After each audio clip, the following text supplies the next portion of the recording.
Hello there, and welcome. Tonight, we are stepping beyond the edges of our familiar sky and drifting into a place where reality is only one version of itself, the multiverse. A quiet maze of endless possibilities, where every choice you have ever made and every path you never walked might be unfolding somewhere else. In one world, you are listening from the same room you are in now. In another, you took a different job, loved someone different, or never found this little corner of the night at all. And deeper still lie stranger realms shaped by unfamiliar physics, worlds lit by blue suns, universes with no stars at all, and realities where time itself bends like mist. Tonight, we will explore 100 astonishing truths about this vast cosmic library of worlds. And while you're settling in, before your eyes grow too heavy, I'd love it if you gently tap subscribe or press the little hype button YouTube recently added. It's a small click, but it helps keep these experiments and explorations orbiting out into the algorithm. You can also leave a comment telling me where you're listening from and what time it is in your corner of the night. It's oddly fascinating to see where people are drifting off with us, scattered across the world like stars across the galaxy. Now, take a deep breath, let your day drift away, and let's travel together into the quiet corners of the universe. In the stillness of night, it can feel as though your life is a single quiet thread winding forward in one steady direction. But physicists suspect that reality may be far less simple and far more astonishing. According to several interpretations of quantum theory, every moment that seems fixed and singular may actually be branching, splitting, unfurling into countless parallel versions. These are not metaphorical branches, not just imagined forks in the road, but possible universes coexisting alongside this one, formed in the smallest instance when nature chooses between outcomes. The idea can feel overwhelming at first, but when explored slowly, it becomes something strangely comforting, a reminder that reality is larger and more intricate than anything we can see. Quantum theory begins this story in the tiniest arenas of existence. Particles do not behave like neat billiard balls following predictable paths. They shimmer in probabilities, occupying many possible states until they interact with something that forces a decision. In this microscopic uncertainty, some physicists see the seeds of entire universes. When a particle can exist in two states, perhaps reality does not choose only one. Perhaps both possibilities unfold in separate branches of the cosmos, gently diverging from one another. From the outside, it would look as though the universe is expanding not only through space, but through possibility itself. If this is true, every moment of your life has a shadowed border filled with unrealized versions of events. The times you turned left instead of right, the phone calls you answered or ignored, the words you spoke and the ones you swallowed. In a multiverse governed by quantum branching, those choices might not simply vanish into memory. They could become different timelines flowing outward, each one shaped by a small turning that ripples into the future. A single heartbeat where hesitation lingered, a half-formed thought that nudged you forward, a sudden spark of courage that changed a path. In one universe, you reached out. In another, you stayed silent, and both stories may be quietly moving on without ever touching. Physicists who explore this idea often describe it not as a chaotic explosion of random worlds, but as a calm, natural unfolding of quantum behavior. The universe, in this view, does not collapse possibilities into just one. It preserves them. It keeps every thread of potential intact, allowing each outcome to live somewhere. This frame turns the cosmos into a great tapestry woven from the tiniest decisions, stretching outward in directions no single observer could ever follow. Each branch shares a common past, but gradually drifts into its own unique shape, shaped by chance, choice, and the subtle tilt of probability. What makes this even more remarkable is how small an event needs to be to alter the course of an entire branch. A single photon changing direction, a particle spinning this way instead of that. These minute deviations may cascade forward like falling dominoes. Over time, a tiny difference in a particle's path could influence a molecule, then a chemical reaction, then a cell, and eventually an entire chain of events. A universe can change because you paused one heartbeat longer before stepping outside. A cosmos can diverge because a particle on the other side of the planet took a different quantum turn. This cascading effect means that even the quietest moments carry weight, not in a burdensome way, but in a gentle, awe-filled sense that reality is more sensitive and interconnected than we imagine. In some interpretations, the branching is not something we consciously feel. There is no sense of tearing or dividing. Each version of reality follows its own continuous line, unaware that other lines exist beside it. To the inhabitants of each branch, the world feels whole and singular. You feel whole and singular.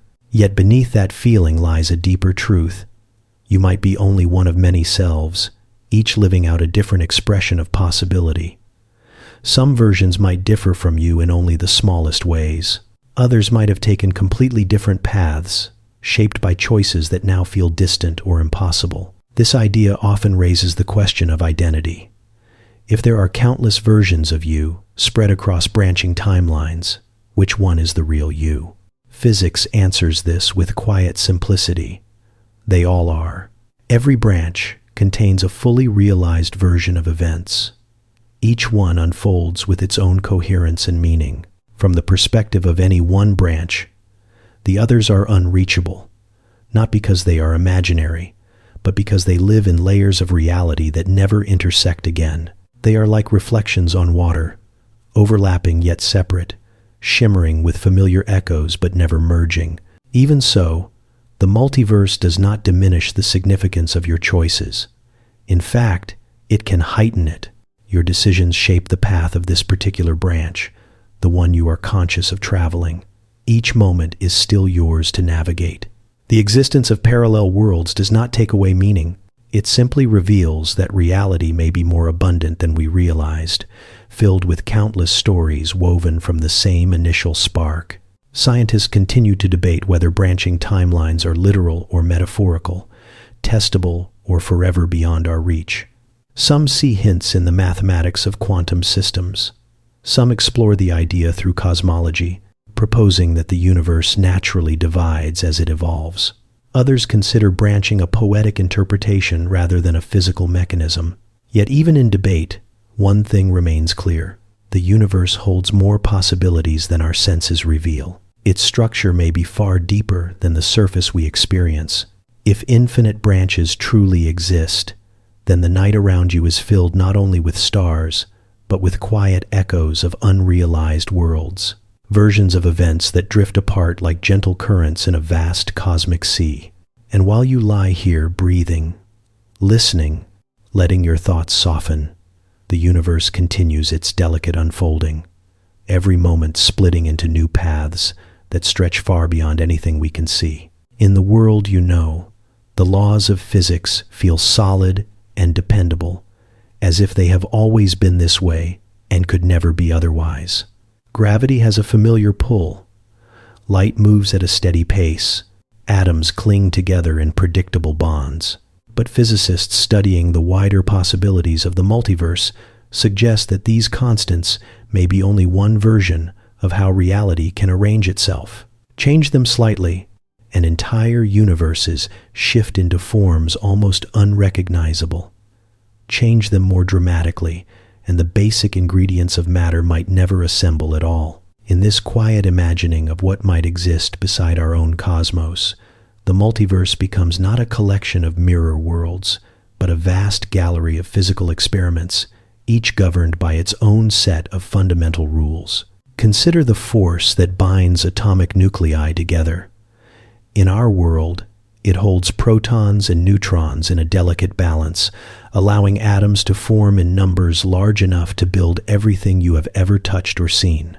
Strengthen this force just a little and atoms would cling too tightly, fusing unpredictably, collapsing into heavy clusters before stars could even settle. We would live in a universe with far fewer elements, a cosmos dominated by dense matter and dim, short-lived structures. We might peer into such a universe and find no galaxies, only islands of heavy particles glowing faintly in the dark.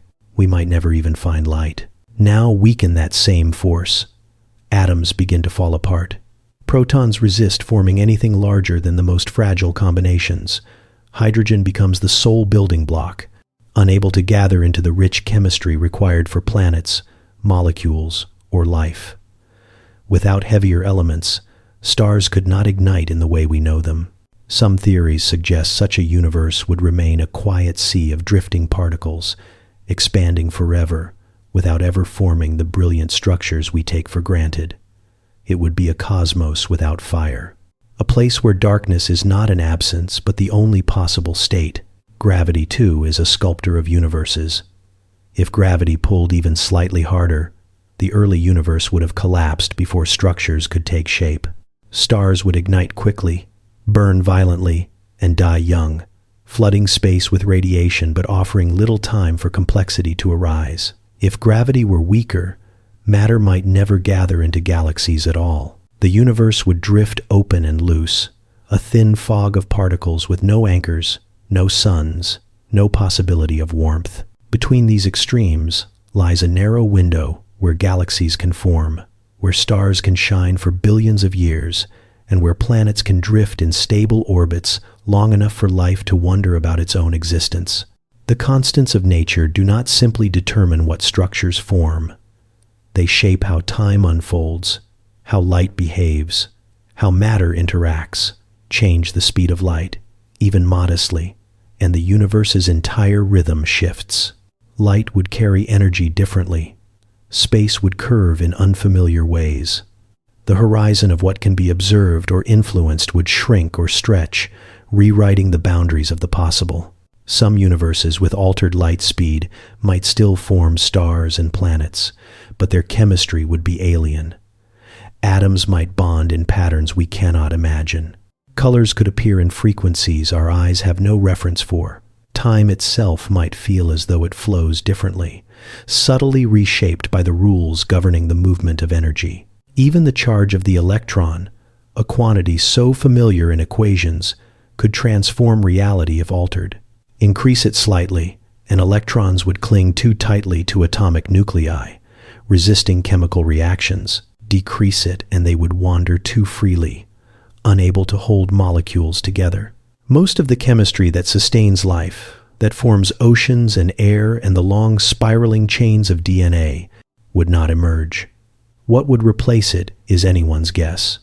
Perhaps forms of structure we cannot name, or perhaps nothing at all. Some theoretical universes allow for entirely different forms of matter. In a few, strange quarks might combine into stable particles unlike anything in our world. These exotic particles could form stars of unfamiliar density, planets of impossible hardness, and clouds of matter that behave more like fluid crystals than gas. In others, electromagnetic forces might be replaced or overshadowed by forces we cannot observe here. Matter could move as if sliding through a medium we have no words for, shaped by interactions that feel dreamlike compared to the sharp precision of our own physics. There are universes where stars never ignite because the balance between pressure and gravity never aligns. In these worlds, gas clouds collapse but fail to spark, forming enormous dark spheres drifting silently through the void. There are universes where stars burn so brightly and so briefly that the night sky is filled with violent flashes, each lasting only moments before fading into cold remnants. In some worlds, nuclear fusion is impossible. In others, it happens too easily, turning entire galaxies into unstable furnaces.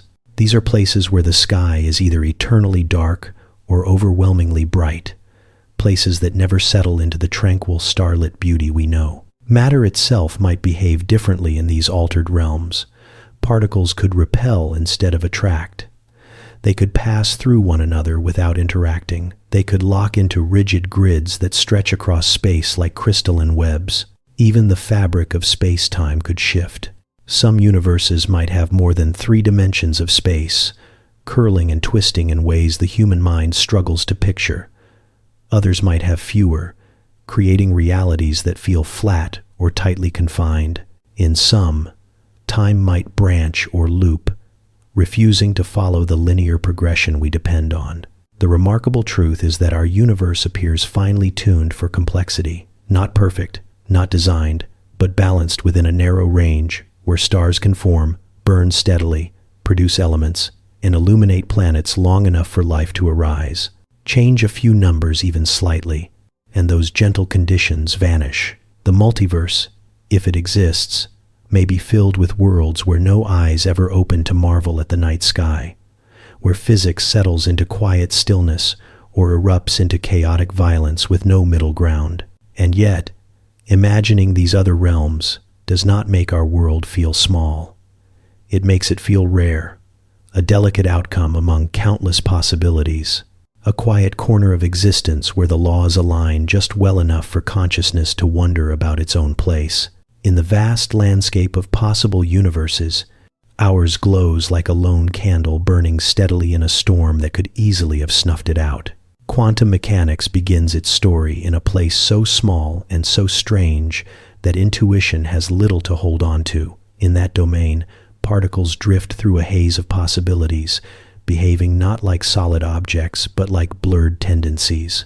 They exist in clouds of maybes, occupying several potential states at once until something forces a result. For a long time, scientists accepted this strangeness as part of the mystery, imagining that the universe somehow selects a single outcome and discards the rest. But the many worlds interpretation suggests something far more astonishing. It proposes that the universe never discards anything. Every possible outcome of every event happens somewhere. Reality does not choose. It branches. At first, this idea can feel more like a thought experiment than a description of how the world works. It is difficult to imagine the universe splitting into separate versions each time a particle takes one path instead of another. Yet the mathematics behind quantum mechanics does not forbid this. In fact, it may even prefer it. The laws that govern particles allow multiple states to coexist, and instead of collapsing possibilities into one, the many worlds interpretation treats all paths as equally real. The universe becomes a continuously unfolding tree of parallel realities, all stemming from the same roots but drifting apart as time moves on. In this view, the world you experience is only one branch among countless others. Every time you make a decision, no matter how small, reality divides. In one universe, you turn left. In another, you turn right. In one, you answer the phone. In another, you let it ring. These choices do not need to be dramatic. Even a fleeting glance or a moment of hesitation can be enough to nudge one branch in a direction that others do not follow. Over a lifetime, these branches accumulate into a complex network of possible futures, all equally detailed, all equally real, each one containing a version of you shaped by the consequences of its own unfolding. The implications of this idea reach far beyond personal choices. Consider every quantum event that happens inside your body each second, each one potentially creating its own branch. Multiply that by the number of people on Earth, then by the number of organisms, then by the number of particles in the universe. The branching becomes unimaginably vast. Entire universes bloom from events too small to see. A particle spins one way, and a new world opens. It spins the other way, and another world forms beside it. Both worlds drift forward, unaware of the other, like two ships sailing parallel in the dark. Despite its strangeness, the many worlds interpretation offers a kind of quiet comfort. It suggests that no possibility is ever truly lost. Paths that end abruptly here continue elsewhere. Choices that haunt you in this universe might have led to gentler outcomes in another. Moments of regret might be followed by triumph in a parallel branch. Somewhere, the version of you who took the chance you avoided is living out the consequences, whether bright or difficult. Somewhere else, the version of you who stayed safe is moving forward in a different direction. Nothing vanishes. Everything unfolds. Yet woven into this comfort is an eerie sense of distance. If there are endless versions of you, each shaped by different decisions and different accidents of chance, then identity becomes more fluid than we normally imagine. Which version is the real one? The interpretation answers quietly. They all are. Each branch contains a complete you with your memories, your thoughts, your emotions, all carried forward in its own self-contained story. But none of those branches can meet or rejoin. Once reality splits, the paths diverge forever. Each version walks alone. This sense of separation becomes even stranger when you consider that branching does not require your involvement at all. Even in the most remote corners of space, far from human influence, quantum events unfold in their own patterns. Stars collapse, photons scatter, particles interact. In every one of these processes, multiple outcomes are possible, and each possibility creates its own path. The multiverse becomes a vast, silent forest of realities, growing in all directions at once, reaching deeper into the unknown with every passing moment. Some physicists find this unsettling. They prefer interpretations that maintain a single universe, a single line of outcomes, a single thread of time. Others embrace the many worlds idea with enthusiasm, seeing in it a natural way to resolve many of quantum mechanics' puzzling contradictions. There is elegance in the thought that nothing is ever truly erased, that the wave of possibility never collapses, but simply evolves. The universe becomes not a place of choices, but a place of branching, not a sequence of events, but a mesh of countless histories unfolding side by side. If you imagine these parallel worlds layered gently over one another, they begin to resemble ripples spreading on a pond. Each ripple is a universe. Each universe creates its own ripples as time moves forward. At first, the differences are nearly imperceptible, but as the ripples travel outward, they drift apart. Worlds that once mirrored each other begin to diverge in ways large and small. Some grow brighter, some fall into silence, some remain familiar, others become unrecognizable. Yet all of them flow from the same starting point, the same beginning, the same early universe. The many worlds interpretation does not claim that we will ever see these parallel branches, or step into them, or feel their presence. It simply suggests that they exist. Their distance is not measured in space, but in the structure of possibility itself. They are not elsewhere. They are elsewise. They are shadows of what could have been, unfolding with as much clarity and detail as the world you inhabit now. If this is true, then your life is more expansive than it seems. Every memory you carry has a sister memory in another world. Every lost opportunity has a mirror where it was taken. Every triumph has a counterpart where it came later, or not at all. You are the sum of this branch, the one your awareness inhabits, the one you can touch and feel. But the multiverse holds the echoes of every other path, and in that vastness, every version of you is walking forward, shaped by choices that mattered in ways you may never fully know. In the earliest moments after the beginning of everything, the universe did not expand gently the way it does now. It surged outward with unimaginable speed, stretching space faster than light could travel, smoothing chaos into order as it went. This brief and violent swelling is called cosmic inflation, a moment so transformative that it may have shaped not only our own universe, but countless others as well. According to several theories, inflation did not create one unified cosmos. It created bubbles. Each bubble, a universe.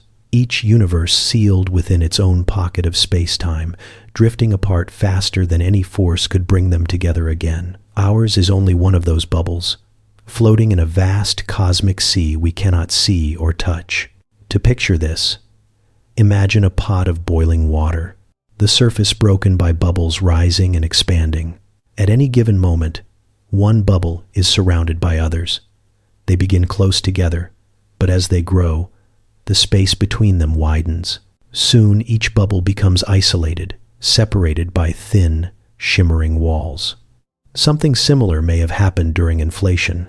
As space-time expanded at extraordinary speed, different regions may have undergone inflation at different rates, creating isolated pockets where inflation ended and a universe began. Each pocket would cool, form particles, and evolve according to its own physical rules, sealed off forever from its neighbors by the ongoing expansion of the space between them. What separates one bubble universe from another is not a simple boundary, not a physical wall you could touch or approach. It is the fabric of space-time itself, expanding so rapidly that no signal, no particle, no force can cross it. Even if two universes formed side by side in the earliest instant, the space between them would stretch faster than light could ever close the gap. They drift away from one another, not like objects moving, but like dots painted on a balloon as it inflates. The dots remain still on the surface, but the space between them grows larger and larger until they become unreachable. Our universe, vast as it feels, may be just one dot on that balloon, one small region in a far greater cosmos. Inside our own bubble, we see galaxies, stars, and the glow of ancient radiation. But beyond the limits of what we can observe lies a horizon we cannot cross. Not a barrier in the usual sense, but a distance so great that light from beyond it will never reach us. Inflation pushed distant regions of our universe so far away that they might as well belong to entirely different realities. And yet, some theories suggest that beyond even those unreachable regions lie the true neighbors of our cosmos, other bubbles that blossomed during inflation, each expanding on its own terms, each containing its own version of physics and its own cosmic story. Some bubble universes might resemble ours, with familiar atoms, stable stars, and the slow dance of cosmic structure. Others might be wildly different. Slight changes in the conditions at their birth could lead to universes where matter never forms, or where everything collapses too quickly for galaxies to ignite. Some bubbles might be dominated by dark energy, expanding so swiftly that they become vast, empty realms with almost no structure at all. Others might be dense and fiery, filled with radiation that never cools enough for planets or stars. Each bubble could be a unique experiment in the laws of nature, shaped by chance, by quantum fluctuations, and by the delicate balance of conditions present in the earliest moments of inflation. There is something haunting about this idea, that our universe is not the whole of reality but one island among many. While we look at the night sky and see an endless stretch of stars, inflation suggests that even the deepest regions of space are only a fraction of what exists. The true landscape may be an expanse of bubbles far too large to envision, separated by distances too great for light to cross. It is a multiverse not made of branching timelines or overlapping layers, but of distinct universes drifting apart, never meeting, never touching, each one sealed in its own cosmic solitude. Physicists who study inflation point to the patterns in the cosmic microwave background, the faint afterglow of the early universe, as clues that such bubbles might be real. Tiny irregularities in that ancient light reveal how quantum fluctuations were stretched across enormous distances during inflation. If those fluctuations varied strongly enough from place to place, different regions could have inflated at different rates. Some pockets would finish inflating and cool, while others continued to expand, producing a patchwork of universes, each beginning in its own bubble. Inflation then becomes not a single event, but an ongoing process, with new universes constantly forming like sparks from a cosmic fire. Even if this infinite sea of bubbles exists, the chances of two universes ever colliding are vanishingly small. Expansion pushes them apart too quickly. The space between them grows more rapidly than they could ever move. But in rare theoretical scenarios, bubbles forming close together might brush against each other before the expansion separates them entirely. If that happened, the collision could leave a scar on each universe, a circular imprint in the cosmic microwave background. Astronomers have searched for such marks, subtle rings or distortions that could reveal a crash between universes. So far, no conclusive evidence has been found, but the search continues, driven by the possibility that our universe may have once touched another. In this vast picture, the multiverse becomes a quiet tapestry of isolation. Each bubble universe expands on its own, unaware of the others. The forces that shape one bubble cannot reach into the next. the stories unfolding within them remain forever sealed. Yet despite this separation, the idea brings a strange sense of connection. It suggests that our universe, with all its galaxies and all its stars, is part of something much larger, not a lone miracle, but one among countless creations born from the same cosmic process, each bubble a testament to the richness of possibility. If inflation truly gave rise to these isolated universes, then reality is more expansive than anything our telescopes could ever glimpse. The space around us, full of stars and light, becomes only one chamber in a much larger structure, a bubble floating in a dark, silent ocean of other bubbles, each one drifting outward, each one containing its own version of existence. And though we may never see them, their presence hints at a deeper cosmic truth, that creation did not stop with our universe. It continues, quietly and endlessly, forming new worlds that bloom for a moment and then drift away into the infinite. When we look out at the night sky, space appears calm and familiar, a vast three-dimensional expanse stretching outward in every direction. It seems flat, it seems steady, it seems like an empty stage where matter and light move freely. But physicists exploring the possibilities of the multiverse imagine that this shape of space may be only one version of how reality can unfold. In other universes, space might curve in ways our intuition struggles to follow. It might twist or loop or fold back on itself. It might stretch into higher dimensions hidden from view, altering everything from how gravity behaves to how life could emerge. In these alternate geometries, reality does not simply look different, it feels different at its foundation. To understand these strange possibilities, imagine that space is not a fixed backdrop, but a flexible fabric shaped by the rules of its own universe. In our cosmos, this fabric is mostly flat on large scales, bending gently around stars and planets, but never folding so tightly that the overall structure changes. Yet a different universe might have begun with a different curvature. Some might curve like the surface of a sphere, looping so that if you traveled far enough in one direction, you would eventually return to where you started. Others might resemble a saddle, curving outward endlessly, making distances stretch more quickly than they do here. These curves would not be visible in a simple glance upward, but they would influence everything within those worlds, from the paths of galaxies to the shapes of orbits and the possibilities for structure. Then, there are universes where geometry is richer still. In our world, we move through 3 dimensions of space and 1 of time. But theoretical physics allows for the existence of dimensions beyond these familiar ones. These extra dimensions might be large or small. They might be hidden from ordinary perception, curled so tightly that we never feel them. In some universes, these dimensions could be spacious, forming vast corridors of reality where gravity and light spread out in unfamiliar patterns. In others, they could give rise to forces we cannot imagine, forces that shape matter into forms we have no language for. Life in these worlds would not evolve with the same structures we know. It might not even resemble anything we would call life. Imagine a universe where 4 or 5 spatial dimensions are accessible. The concept is dizzying, but its implications are profound. In such a universe, the idea of an orbit might not be stable.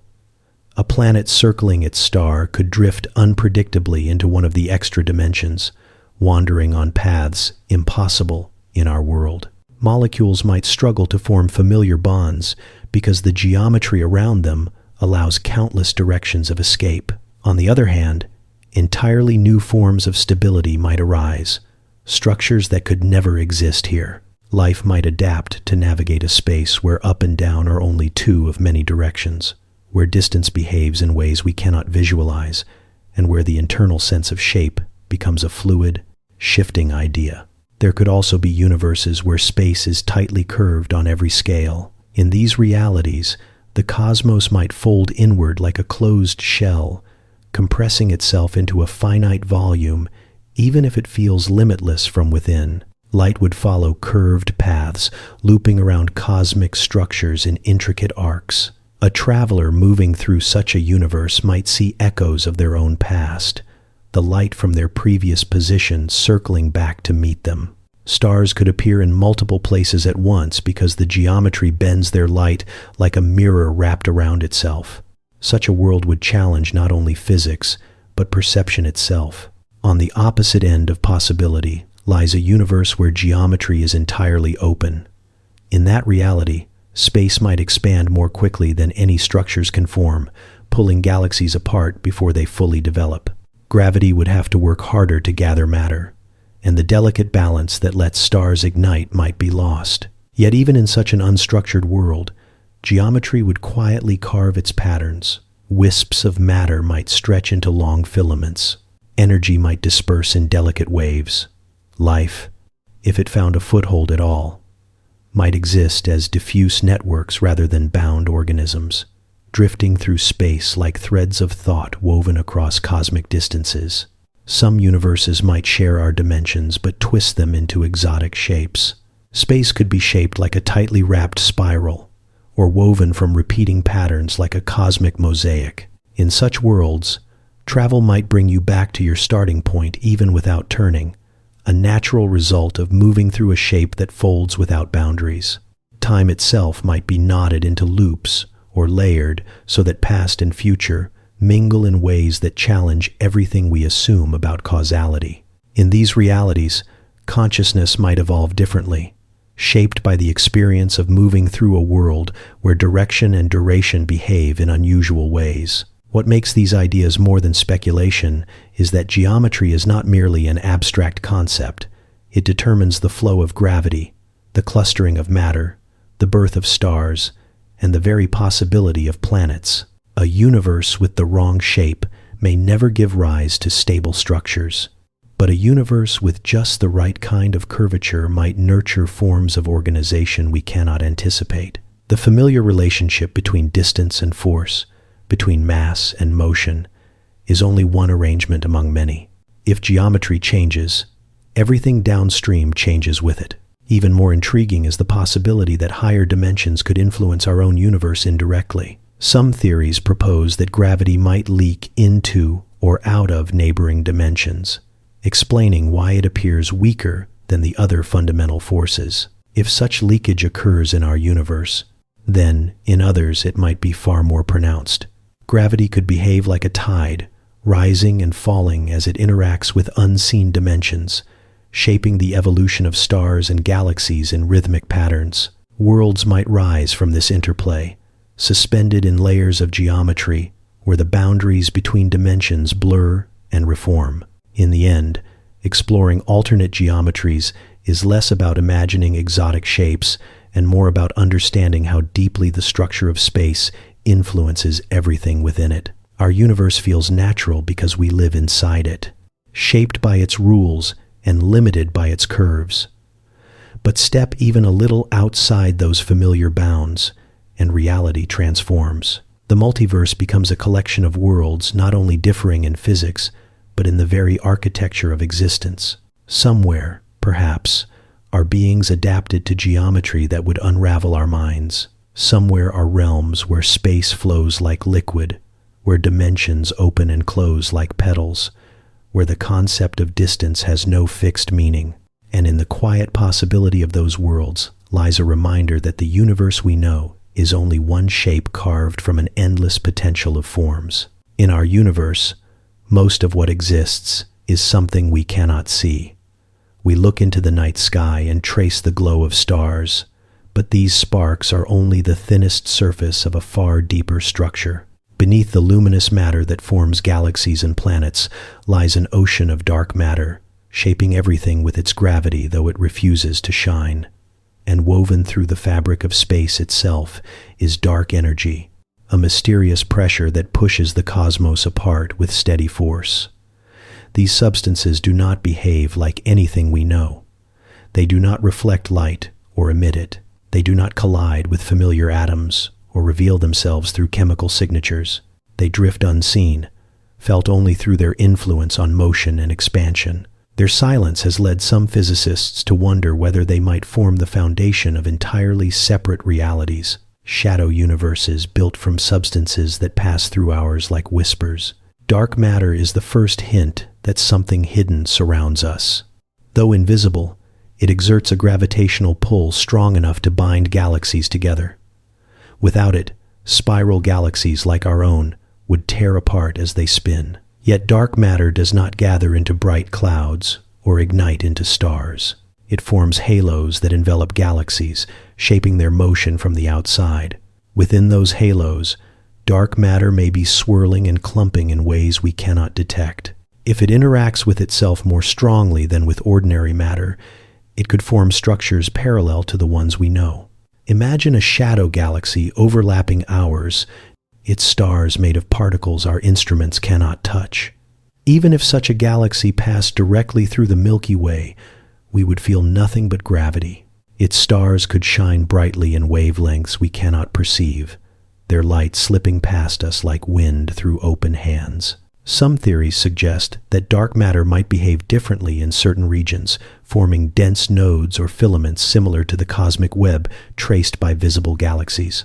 In those dense regions, dark matter could cool or cluster if it possesses unknown forces of its own.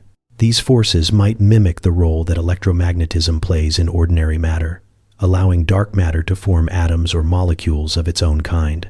If that is true, then whole worlds could arise within these hidden filaments, worlds entirely decoupled from our chemistry. Civilizations, if they formed, would never see the stars we see.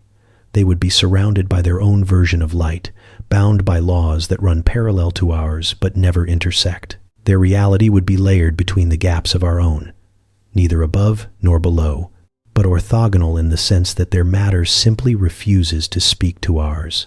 Then there is dark energy, the force responsible for the universe's accelerating expansion. It permeates every corner of space, smooth and uniform, pushing galaxies apart as though an unseen tide were rising between them. Unlike dark matter, which pulls and binds, dark energy pushes and separates.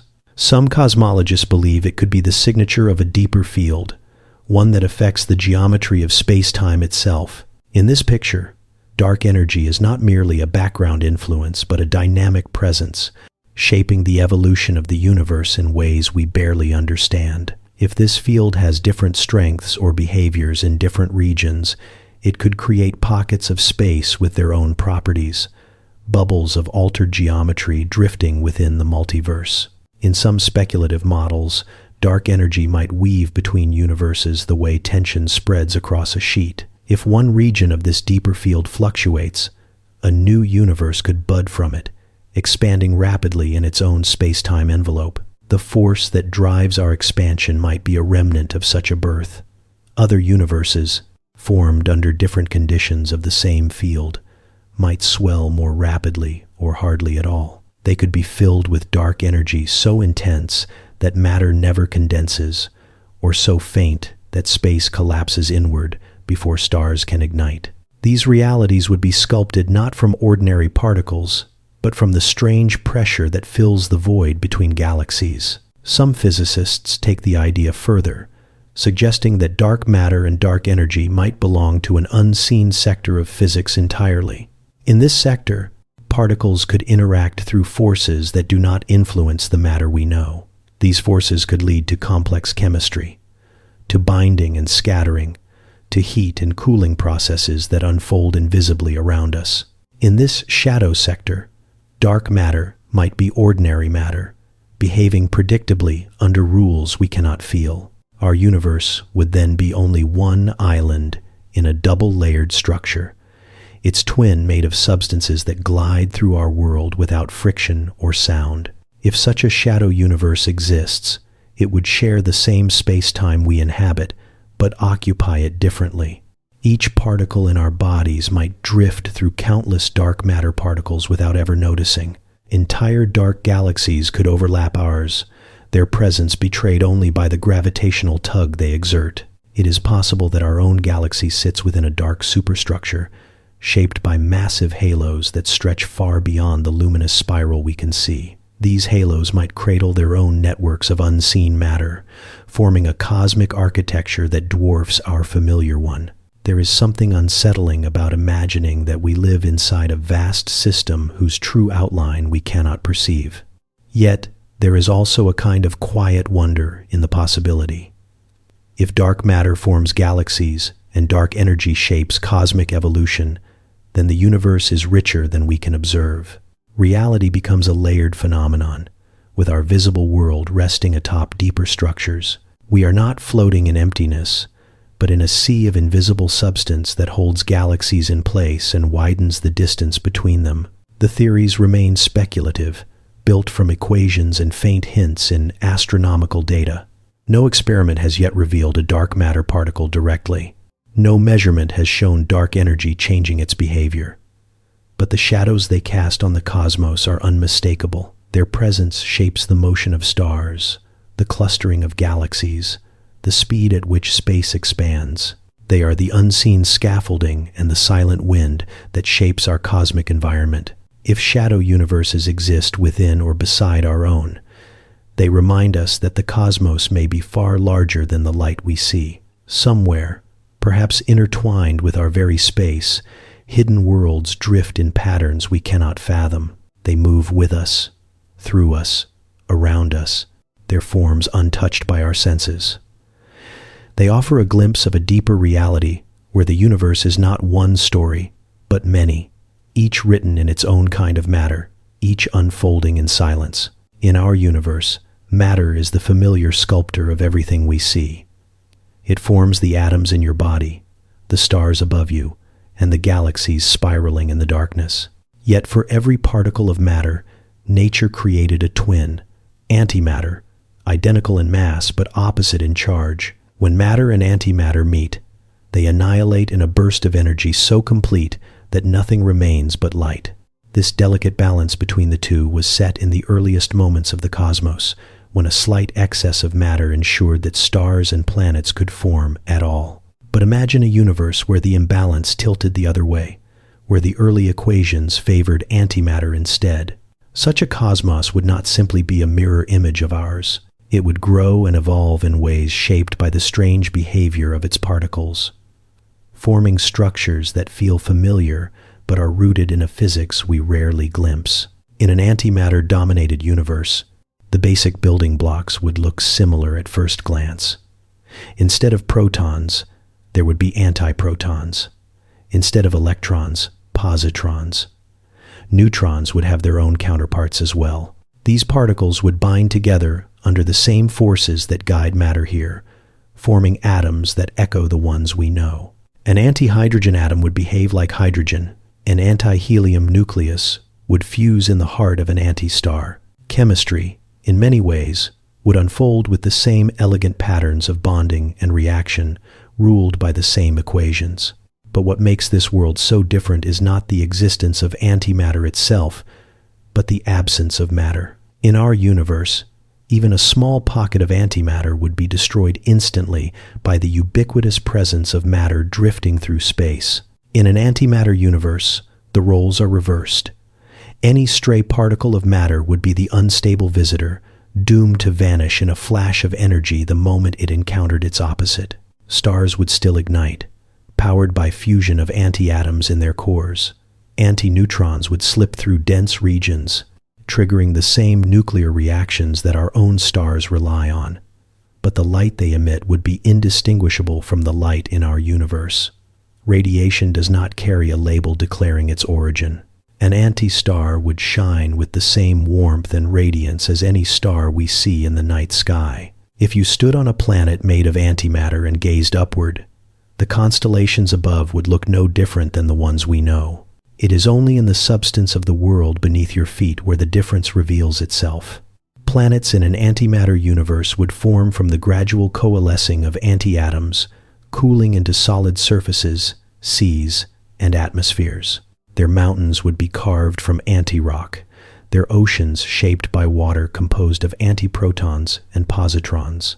If life emerged, it would be woven from anti-DNA, built on molecules that mirror the chemistry of life here, but reverse the charges of every particle. Yet from a distance, none of this would appear unusual. Light does not betray whether it was reflected from matter or antimatter. A telescope gazing at an antimatter galaxy would see a swirl of glowing stars and drifting gas, unaware of the difference. The universe keeps its symmetry well hidden. In the heart of these antimatter galaxies, supernova explosions would scatter anti-elements across space, enriching later generations of stars with complex chemistry. Heavy anti-atoms would form through nuclear reactions, creating the antimatter counterparts to carbon, oxygen, iron, and the other elements essential for stable structures. These anti-elements would engage in the same chemical dances as their familiar twins, forming molecules that could weave into atmospheric layers, mineral deposits, or biological systems. The laws of physics treat matter and antimatter with the same mathematical brush. It is the initial conditions that set the direction of a universe's evolution. Yet even in this symmetry, subtle differences might ripple outward. If certain physical interactions slightly favor matter over antimatter, and if those differences mirror across universes, an antimatter cosmos might evolve at a different pace. Stars might burn a little hotter or a little cooler. Galaxies might cluster in patterns shifted just enough to feel unfamiliar from an omniscient vantage point. Over billions of years, even the smallest variations can change the cosmic landscape. A universe that begins with antimatter as its foundation could drift into configurations that diverge quietly but significantly from our own. One of the most intriguing questions is whether our universe could ever meet such a world. If a bubble universe of antimatter drifted near ours in the greater multiverse, the boundary between them would be a surface of unimaginable violence. Every particle of matter crossing that barrier would collide with antimatter, releasing energy so intense that the region would boil with radiation. Yet such an encounter is almost certainly prevented by the cosmic distances between universes and the expansion that drives them apart. These worlds remain isolated not by walls, but by the simple fact that their realities never converge. It is also possible that small regions of antimatter exist even within our own universe, formed in rare pockets where early fluctuations preserved a separate balance. These regions, if they survive, would be hidden among the cosmic voids, far from the dense clusters of matter that would destroy them. Some researchers search for the faint gamma-ray signatures that matter and antimatter produce when they annihilate, hoping to catch a hint of these isolated realms. So far, nothing conclusive has been found. If antimatter galaxies exist, they keep their secrets well. What makes universes of antimatter so captivating is their blend of symmetry and strangeness. They are composed of the same fundamental fields, shaped by the same forces, outlined by the same equations. Yet they represent a different branch of possibility, a universe that took the opposite turn in the earliest fractions of time. In imagining such worlds, we see not only how robust the laws of physics are, but how delicately balanced our own existence is. A slight shift in the early cosmos could have replaced every star, every planet, every atom with its mirror counterpart, and still, the universe would shine. In the quiet possibility of these antimatter worlds, we glimpse a deeper truth. Reality could have been different in ways that feel profound, yet still cradle structure, chemistry, and perhaps even life. Somewhere out there, in the vast expanse of the multiverse, universes made entirely of antimatter may be drifting through their own cosmic stories, lit by stars that burn just like ours, holding planets shaped by unknown hands, and guided by the same enduring laws that shape every corner of creation. In the quiet reaches of theoretical physics, where equations stretch far beyond anything we can touch or test directly, there exists a framework that paints reality not as a single blueprint, but as a vast landscape of possible worlds.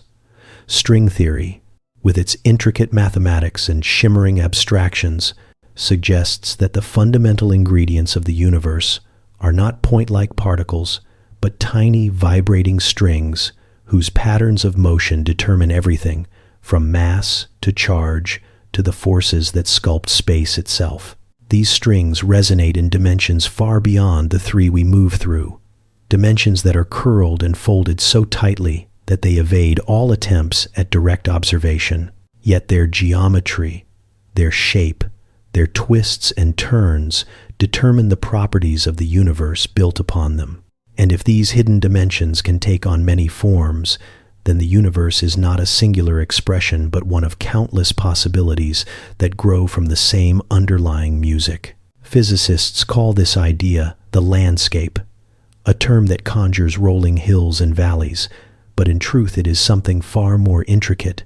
It is a multi-dimensional terrain of possible vacuum states, each one representing a different set of physical laws. In one valley, the strength of gravity might be slightly stronger. In another, the charge of the electron might shift just enough to alter chemistry. In a distant peak, the universe could expand so rapidly that stars never form. And in still another, the laws might produce worlds with forces we have never named, behaviors we have never imagined, structures that cannot arise in our own familiar cosmos. If string theory is correct, then the multiverse is not merely a collection of alternate histories, but a realm of entirely separate physical realities, each branching from the countless ways the hidden dimensions can fold. These compact dimensions, often described through names like Calabi-Yau spaces, come in a staggering number of possible shapes. They can twist, warp, and knot in ways that influence the properties of the strings vibrating within them. A single change in curvature might alter how particles gain mass. A small shift in the geometry might produce additional families of particles or eliminate them entirely. With each configuration, the universe that grows from it becomes distinct, as if each folded space is a seed whose shape determines the kind of cosmos that will bloom. And there are not just a handful of these seeds. There may be more options than the number of atoms in all observable space, an abundance so vast that even trying to imagine it feels like wading into an endless ocean. Within this ocean, some universes would look familiar. They might contain galaxies, stars, planets, and structures that resemble the ones we know. Others would drift into more exotic territory, where gravity behaves unpredictably, or where the strong force, which binds nuclei together, takes on a different intensity. In such a universe, atoms might be too unstable to form, leaving only a diffuse mist of particles drifting through dark and empty space. Conversely, some universes might bind too tightly. Nuclei could fuse with ease, creating worlds rich in heavy elements but sparse in hydrogen, the basic fuel of stars. A cosmos without hydrogen would struggle to light its own sky. Other universes might be shaped by dimensions that do not remain tightly curled, but stretch in ways we cannot picture. Perhaps additional spatial directions would remain open, giving rise to realities where beings move not through 3 directions but through 4 or 5, navigating landscapes that bend and intersect in ways our minds struggle to follow. The physics of such worlds would be governed by forces that intertwine across the extra dimensions, creating interactions that feel alien to us but natural to anything living within them. In these realms, the structure of reality itself could feel fluid, shifting in response to geometry that never settles. Some versions of these hidden dimensions might produce universes rich with energy fields, unlike our own, allowing particles to transform more easily or enabling forms of matter that cannot exist here. Others might create cosmologies where dark energy behaves differently, altering the expansion of space. A universe with slightly more dark energy might race outward too quickly for galaxies to form. A universe with slightly less might collapse back into itself before stars ever ignite. Each delicate balance is shaped by the geometry curled up beneath the fabric of space, silent but decisive in how the cosmos unfolds. If the multiverse of string theory exists, then our universe is simply one resting place within an immeasurably larger landscape. Our physical laws, the stability of atoms, the breath of stars, and the chemistry that allows life to form are not universal truths, but local conditions determined by the hidden architecture beneath everything we see. It is as if reality is a vast archipelago, with each island built from a different arrangement of the same fundamental notes. Some islands thrive with complexity, others remain barren. Most are never visited, never seen, never illuminated by stars or conscious beings. What makes the string landscape so breathtaking is not merely its scale, but its implication. It suggests that the universe could have been almost anything, shaped not by necessity, but by contingency. We inhabit one version because its underlying geometry happened to settle into the configuration that allows atoms to endure and stars to burn.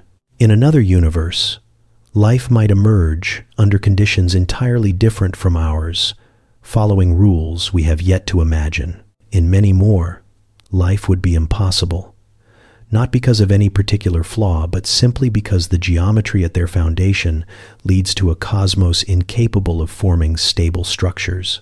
As our instruments grow more precise and our theories refine themselves, we may one day glimpse indirect hints of these other configurations. We may find evidence in subtle patterns of cosmic radiation, in the behavior of particles at high energies, or in the ways gravity curves the fabric of space.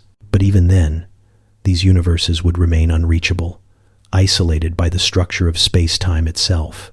They would exist alongside us but forever apart, like distant echoes in a hall of infinite acoustics. Still, the possibility of these cosmic landscapes invites a quiet awe.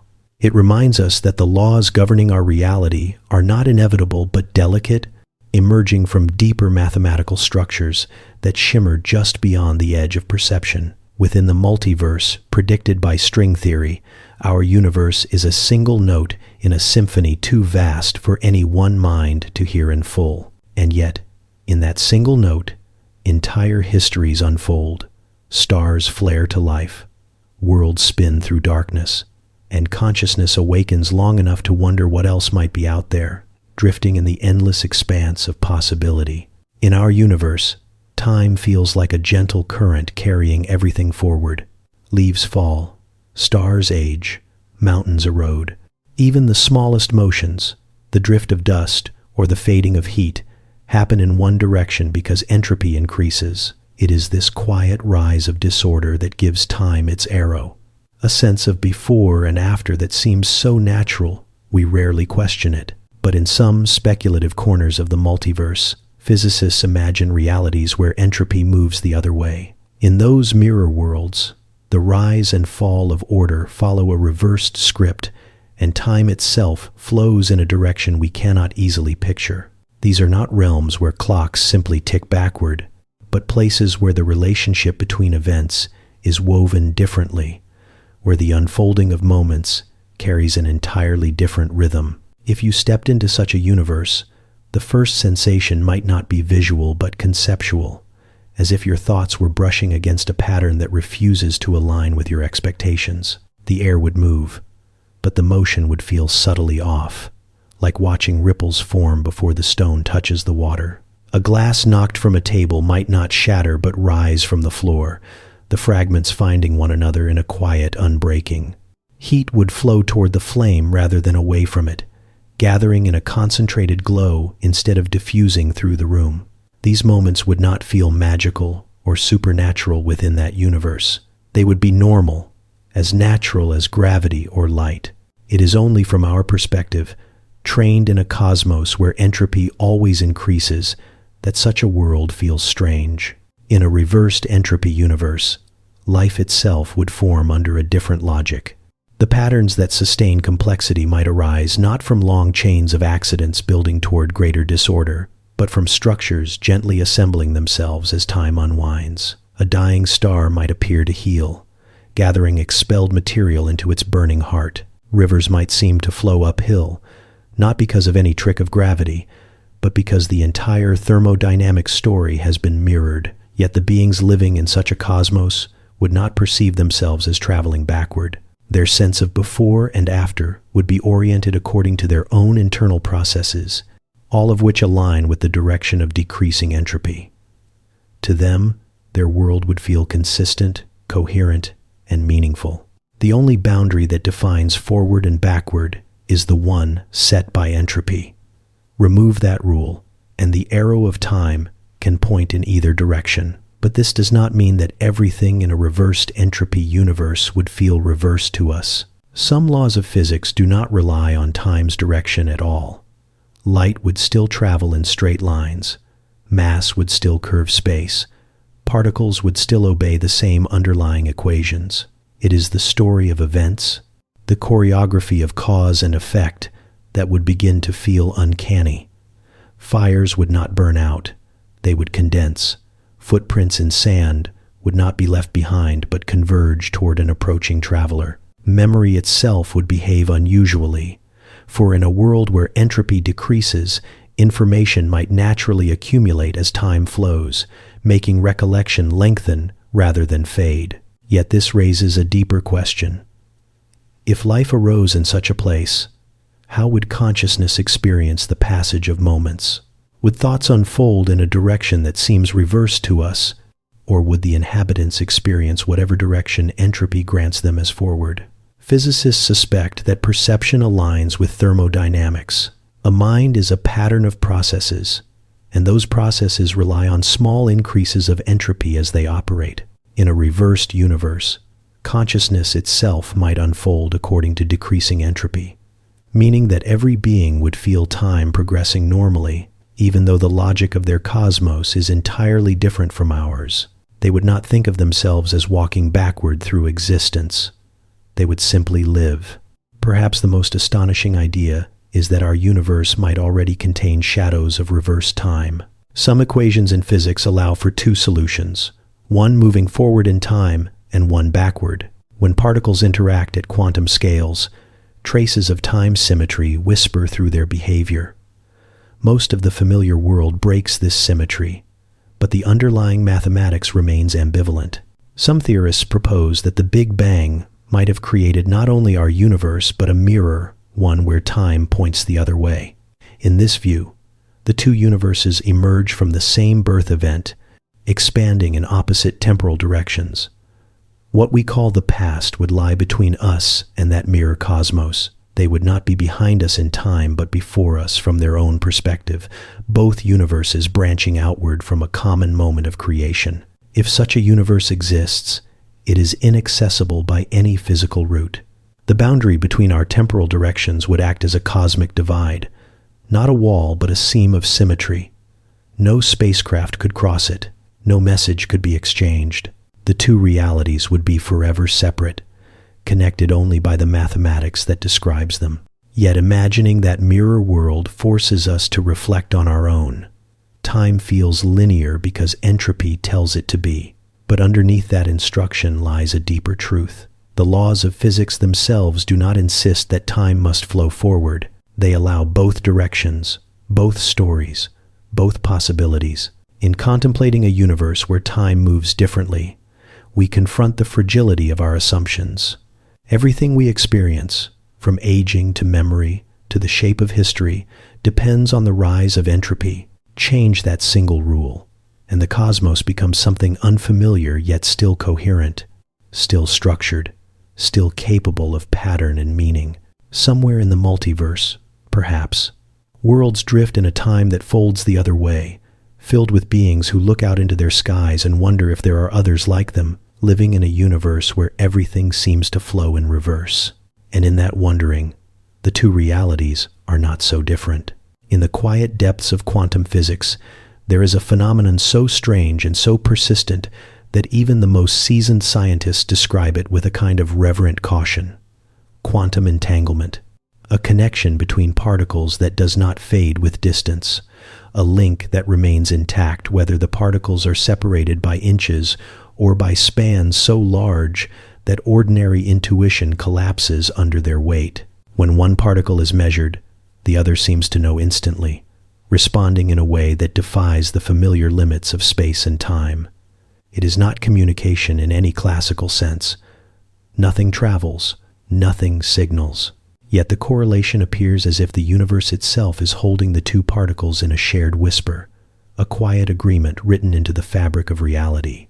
For decades, entanglement has been tested, stretched, prodded, and chased across experiments that grow ever more precise, and each time, the outcome is the same. The world behaves as if separation is an illusion at the quantum level, as if distance is a feature of our experience, not of the underlying equations.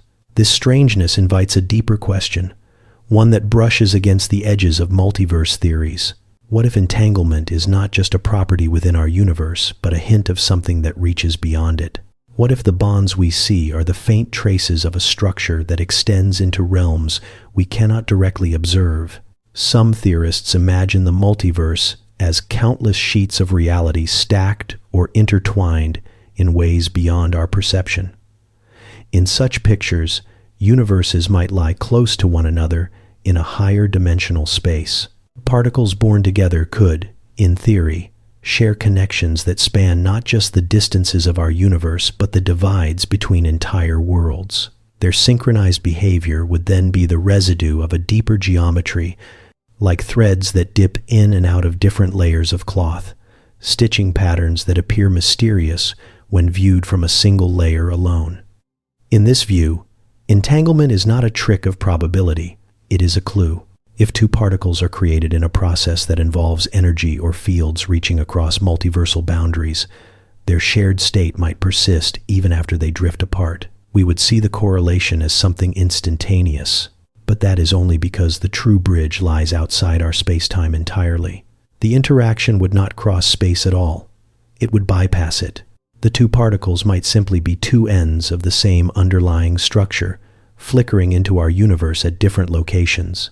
Just as two shadows on a wall might come from the same object illuminated from behind, their connection does not rely on the space between the shadows, but on what is hidden behind the surface. The eerie part of entanglement is that it resists classical explanation. If you imagine information traveling between particles, the picture collapses. If you imagine hidden signals, the tests rule them out. But if you imagine multiple universes, layered like pages in a book, with quantum states smeared across them, the phenomenon begins to feel less like a paradox and more like a natural consequence. In that sense, entanglement could be the soft echo of something greater, like the faint vibration of a bridge you cannot see but can feel in the trembling of the ground beneath your feet. Imagine two universes that share a thin boundary, a membrane where certain quantum fields overlap. When a particle pair forms near that boundary, their wave functions might spread across both realities before collapsing into separate branches. Each particle would mostly reside in one universe, but traces of their joint existence would linger in both. When one is measured, the collapse of its state might ripple through the overlapping field, causing the other to resolve instantly. Not because anything traveled, but because they were never fully separate to begin with. The connection would be quiet, subtle, and utterly beyond the reach of any classical instrument. Even within a single universe, entanglement suggests that events do not unfold in a tidy chain of cause and effect. Instead, they emerge from a web of relationships that stretches across space. In a multiverse context, that web might extend across universes as well. There could be particles right now whose entangled partners drift in realities adjacent to ours, their correlations intact, but forever hidden from direct measurement. If a strange fluctuation appeared in an experiment, something that defied even the oddities of quantum rules, it might be the faint influence of one of these unseen partners resolving a state in a neighboring cosmos. Some physicists propose that entanglement itself forms the architecture of space. That space is not an empty container, but a network of quantum links binding regions together. In this idea, space-time emerges from the pattern of entanglement, not the other way around. If that is true, then different universes might be distinct because their networks do not connect.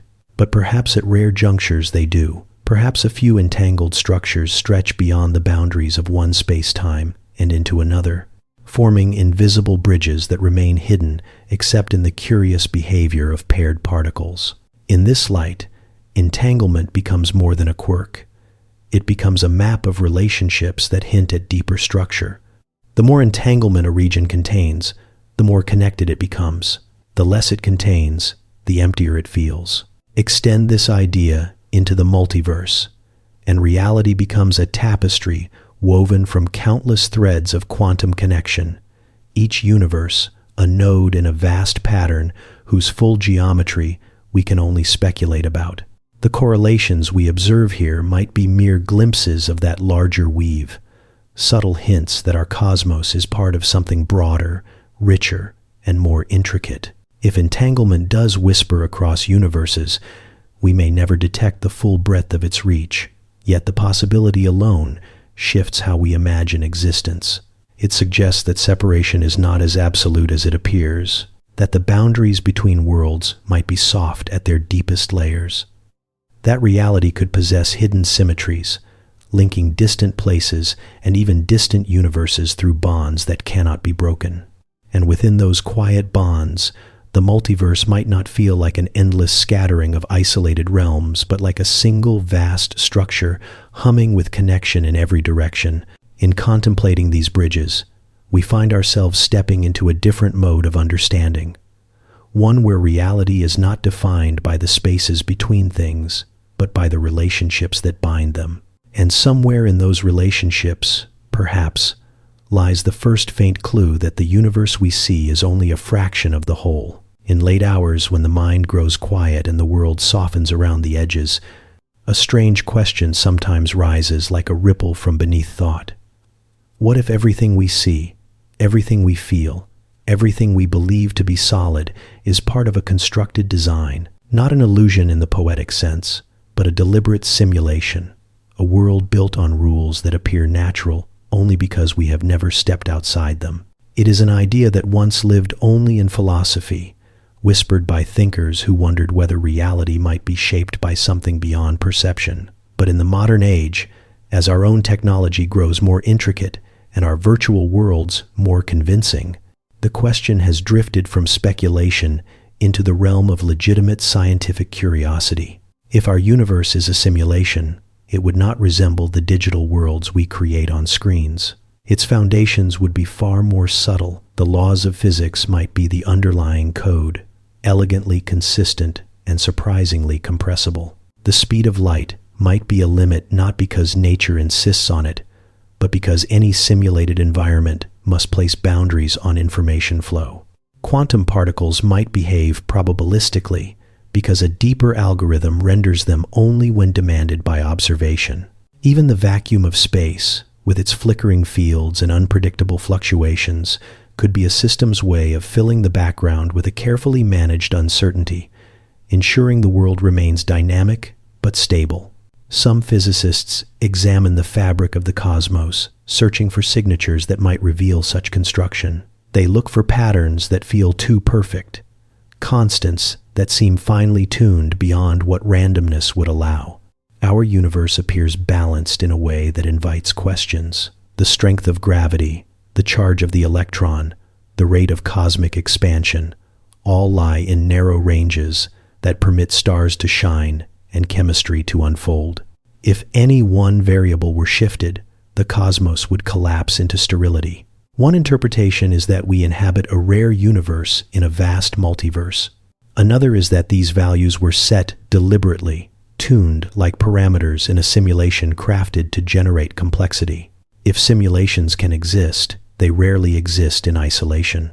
A sufficiently advanced civilization might build not one simulated world but many, each one branching into new layers of possibility. Within those worlds, new beings might arise, developing their own technologies and eventually running simulations of their own. Reality could stack in layers like reflections in facing mirrors, each simulation unaware of the others except through whispers of mathematical oddities. If our universe is one such layer, then above it lie deeper levels of reality where the creators reside, and below it lie simulated universes born from whatever intelligence or technology emerges within our own.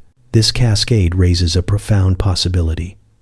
Simulated universes might vastly outnumber physical ones. If that is so, then the statistical likelihood of us occupying a base reality becomes incredibly small. The more layers that exist, the more probable it becomes that we are living in a world rendered by rules written elsewhere. We would not sense the presence of higher realities, just as characters in a virtual world cannot look outward through the screen. Our horizon would be defined by the physics programmed into the simulation. What lies beyond it would remain unreachable. Still, even within the confines of such a universe, there might be hints.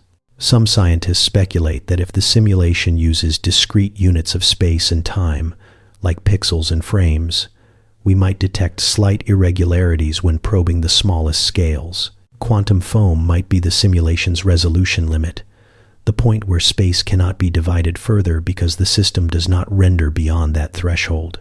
Cosmic rays might occasionally behave in ways that betray an underlying grid, as if the world has a lattice structure too fine for the eye, but not too fine for high-energy particles to brush against. These ideas remain unproven, yet they linger because they fit neatly into the questions we already struggle to answer. If our reality is simulated, consciousness itself becomes part of the puzzle.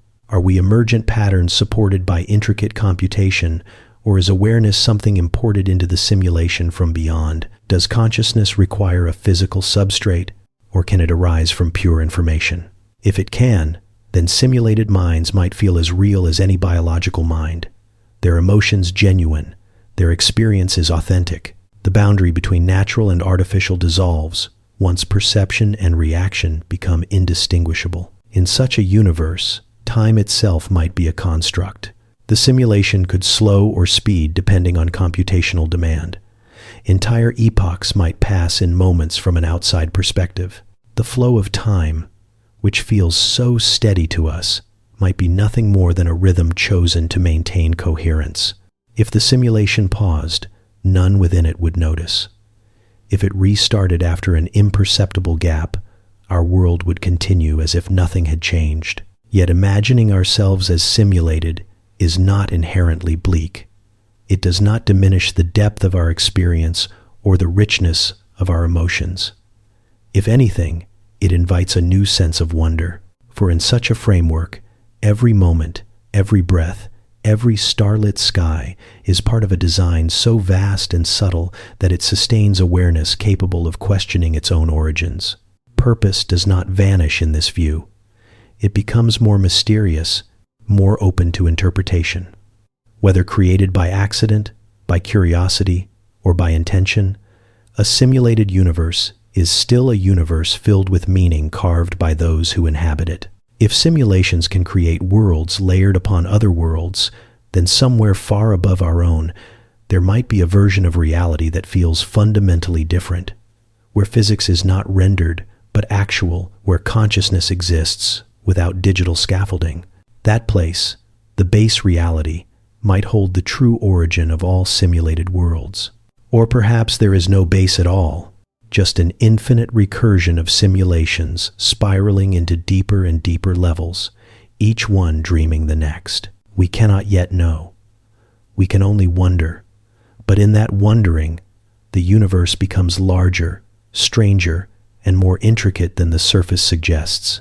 Whether simulated or natural, we are part of a story still unfolding, shaped by laws we have only begun to decipher, carried forward by curiosity into realms where imagination and physics meet in quiet, luminous possibility. In the beginning of our universe, the Big Bang unfolded with a delicate rhythm. Temperatures fell at just the right pace, matter condensed in just the right distribution, and gravity began its patient sculpting until stars and galaxies bloomed across the darkness. Yet this elegant sequence was only one of countless ways a cosmos could begin. If the first moments had drifted even slightly from the course they followed, our universe might have awakened into an entirely different reality. In the multiverse, these alternate histories do not remain imaginary. They become full worlds, each carrying the signature of a different beginning. Their skies, their matter, their destinies all shaped by the subtle choices written into the earliest seconds of existence. Imagine a universe where expansion raced ahead faster than ours, pulling matter apart before gravity had a chance to gather it. In such a place, the darkness would feel absolute. No galaxies would form. No stars would flicker to life. Space would stretch endlessly, thin and cold, with only stray atoms drifting through a silent void. The background glow of the early fireball would fade into a smooth, featureless wash, leaving nothing to break the stillness. There would be no worlds to illuminate, no observers to wonder. It would be a universe that began too quickly to ever learn how to shine. Now picture another where expansion slowed too soon, allowing matter to clump with fierce abundance. Galaxies would crowd together in vast webs, more tightly knit than anything we see here. The night sky from any planet would blaze with starlight, packed so densely that darkness might vanish entirely. Clusters would merge again and again, feeding titanic black holes that grow monstrous in size. Supernova would ripple through the cosmos in continuous waves, enriching space with heavy elements far earlier than in our own universe. Yet with that richness would come volatility. Stars might burst faster, planets might struggle to survive the chaos, and life might find itself racing against a universe that burns through its fuel too quickly. Some alternate histories would produce universes filled with nothing but black holes. If the initial density peaks were stronger, matter would collapse inward rather than spread. Countless regions would fall into gravitational pits before stars could form. These black holes would drift like silent anchors in the darkness, shaping a cosmos that is neither empty nor luminous, but heavy with unseen gravity.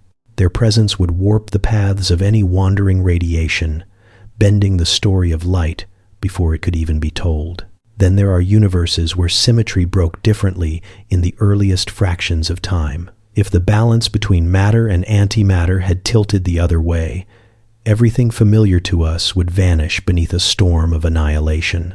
Only if antimatter held the slight excess would structures have survived. That universe would contain stars and planets, but not the kind we know.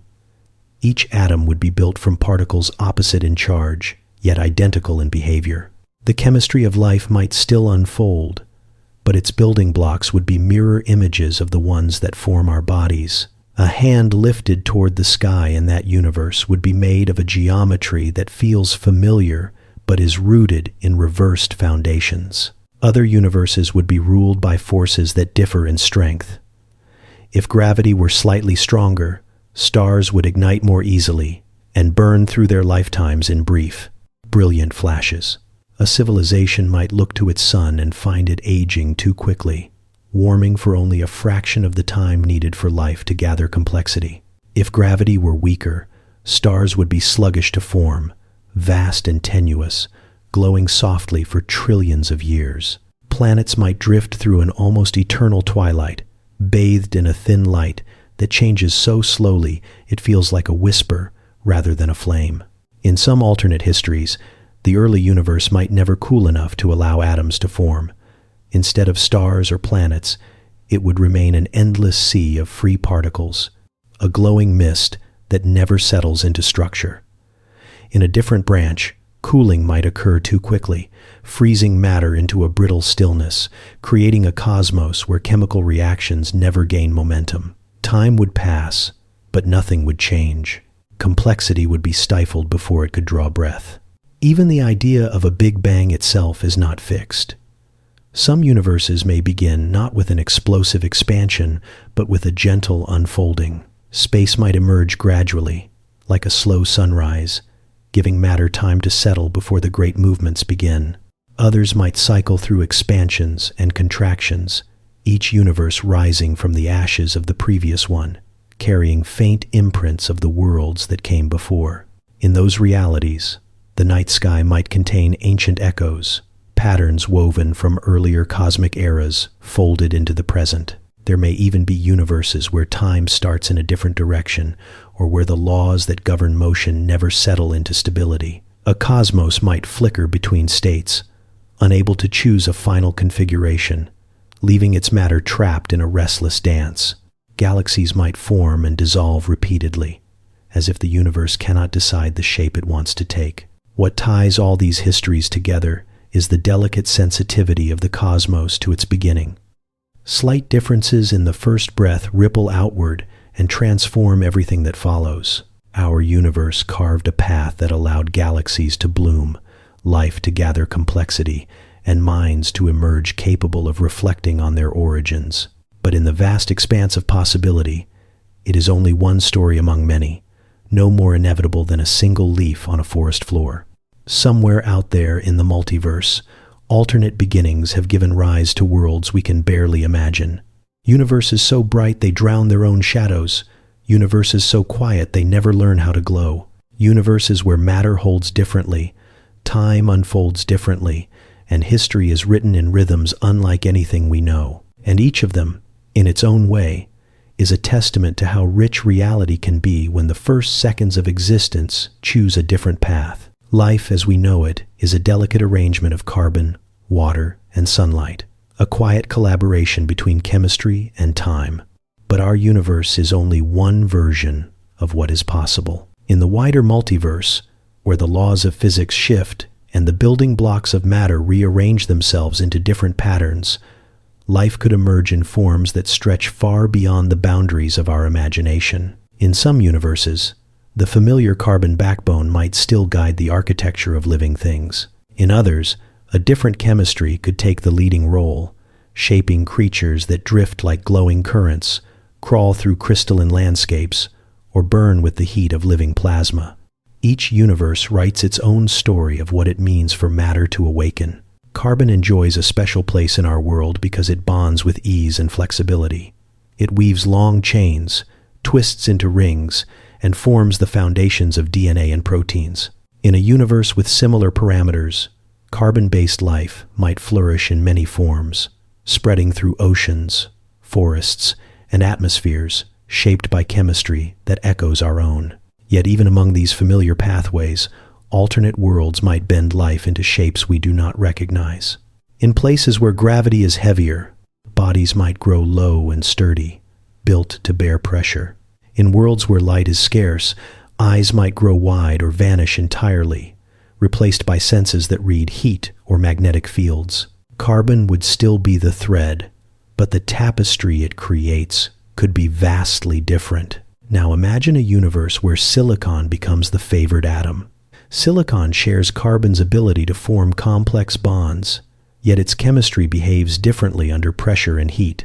In such a cosmos, life might emerge in deserts of shimmering minerals or deep within the crusts of rocky planets. Instead of soft tissues, organisms might grow with brittle or glass-like frames, shifting their shapes slowly like living sculptures. Their communication could occur through changes in electrical charge or faint pulses of heat carried across crystalline structures. Instead of dissolving in water, they might rely on exotic solvents or thrive in environments that would burn carbon-based cells instantly. In their world, life would move at a different pace, built from atoms that prefer patience and stability over quick reactions. Some universes might favor environments so extreme that carbon or silicon cannot form stable patterns at all. In these worlds, plasma-based life has been imagined, creatures composed of charged particles swirling in magnetic fields, their bodies shaped by currents rather than bones or membranes. Such beings might drift through nebula-sized habitats, feeding on starlight or the energy of electrified gas. Their thoughts could ripple through ionized clouds, forming networks of awareness that glow faintly across light years. Time would feel different to them. A single interaction might take moments or centuries, each event unfolding in the slow dance of plasma responding to its environment. Though they would be nothing like us, their existence would still be a kind of order rising from chaos. There are also universes where chemistry itself might not be the foundation of life. If the forces governing matter shift even slightly, new patterns could take shape. Life might arise from magnetic vortices, held together not by molecules but by stable loops of energy. Or it could form from networks of particles whose interactions depend on forces absent in our own cosmos. In some universes, matter might clump differently, creating conditions where life emerges in liquid metal oceans or within clouds of superconducting vapor drifting through perpetual twilight. These organisms might not breathe, eat, or reproduce in any familiar sense. Their cycles could involve exchanges of quantum states or reconfigurations of their internal fields. At the smallest scales, quantum life has been imagined. In universes where decoherence moves more slowly, delicate quantum processes could persist long enough to guide biological behavior. Creatures might sense entanglement directly, navigating by correlations we can barely detect. Their perception of reality would be shaped not just by local interactions but by patterns stretching across distance, creating a kind of consciousness woven from probability itself. Such beings would experience existence with an intimacy to the fabric of reality that biology in our universe cannot achieve. Other universes might be too unstable for life to ever gain a foothold. If atoms cannot form because forces are mismatched, matter would remain a diffuse haze. In those places, no chemistry would arise, no structures would persist. But even among these barren worlds, there might be rare pockets where local conditions stabilize just long enough for fleeting patterns to emerge. These transient structures might flicker in and out of existence, never lasting long enough to evolve, but still hinting at the possibility of complexity. In certain universes, gravity might compress matter so intensely that worlds belie the familiar shapes of planets. Imagine life evolving in dense atmospheres, where organisms float like drifting embers, buoyed by pressure and heat. Their bodies might be thin layers of reactive gases, forming membranes only when needed, dissolving and reforming in constant flux. They might speak in chemical echoes, sending signals through turbulent currents. Or in lighter gravity, life might grow vast and delicate, spreading thin wings across miles, feeding on subtle gradients of light and temperature as they drift slowly through endless skies. What remains consistent across all these possibilities is that life, wherever it arises, shapes its reality by responding to the conditions it inherits. In each universe, organisms would evolve toward stability, toward survival, toward awareness. Yet their paths would diverge in astonishing directions, guided by laws that set the stage long before the first spark of complexity formed. If travelers could drift between these universes, moving from one biological realm to another, they would witness a gallery of life so diverse it would seem infinite. Forests grown from silicon-shaped crystals, storm clouds pulsing with plasma intelligence, oceans whispering with networks of metallic life, and somewhere among these possibilities, perhaps beings made of carbon like us, raising their eyes toward alien skies and wondering, just as we do, whether they are alone. In the multiverse, life is not a singular story. It is a chorus written across countless worlds, each one singing in its own key, each one a reminder that existence can bloom in forms far beyond what we have yet imagined. Imagine a universe where the concept of light never came into being, not simply a place without stars, nor a world shrouded in endless clouds, but a cosmos in which photons themselves never formed. In such a universe, the very idea of illumination would be meaningless. There would be no sunrise, no distant galaxies sparkling across the void, no guiding glow of nebulae blooming like cosmic flowers. Space would not be dark the way we understand darkness, because darkness is defined by contrast with light. Instead, this universe would possess a deeper, more absolute absence, a silence of vision so complete that even the imagination strains to approach it. In our world, nearly every experience depends on light. It shapes the rhythms of days, the growth of life, the evolution of perception. But remove light entirely, erase the photon from the tapestry of physics, and the universe takes on a very different personality. Without photons, electromagnetic interactions would shift, unraveling the delicate structures that rely on them. Atoms might still exist if other forces compensate, but they would have no way to emit or absorb light. Chemistry would unfold in shadows no eye could ever interpret. Heat would move through conduction alone, crawling slowly from place to place instead of radiating outward. The cosmos would cool unevenly, its temperatures locked in pockets like trapped breaths. In this lightless existence, life would face challenges that reshape its very foundations. Eyes would never evolve, not even rudimentary ones. Because vision would have no meaning, creatures would navigate by touch, by vibration, by faint gradients of pressure or gravity. Their senses would extend inward rather than outward, reading the behavior of their surroundings not through images, but through the subtle tremors of matter shifting. The idea of distance would feel different to them.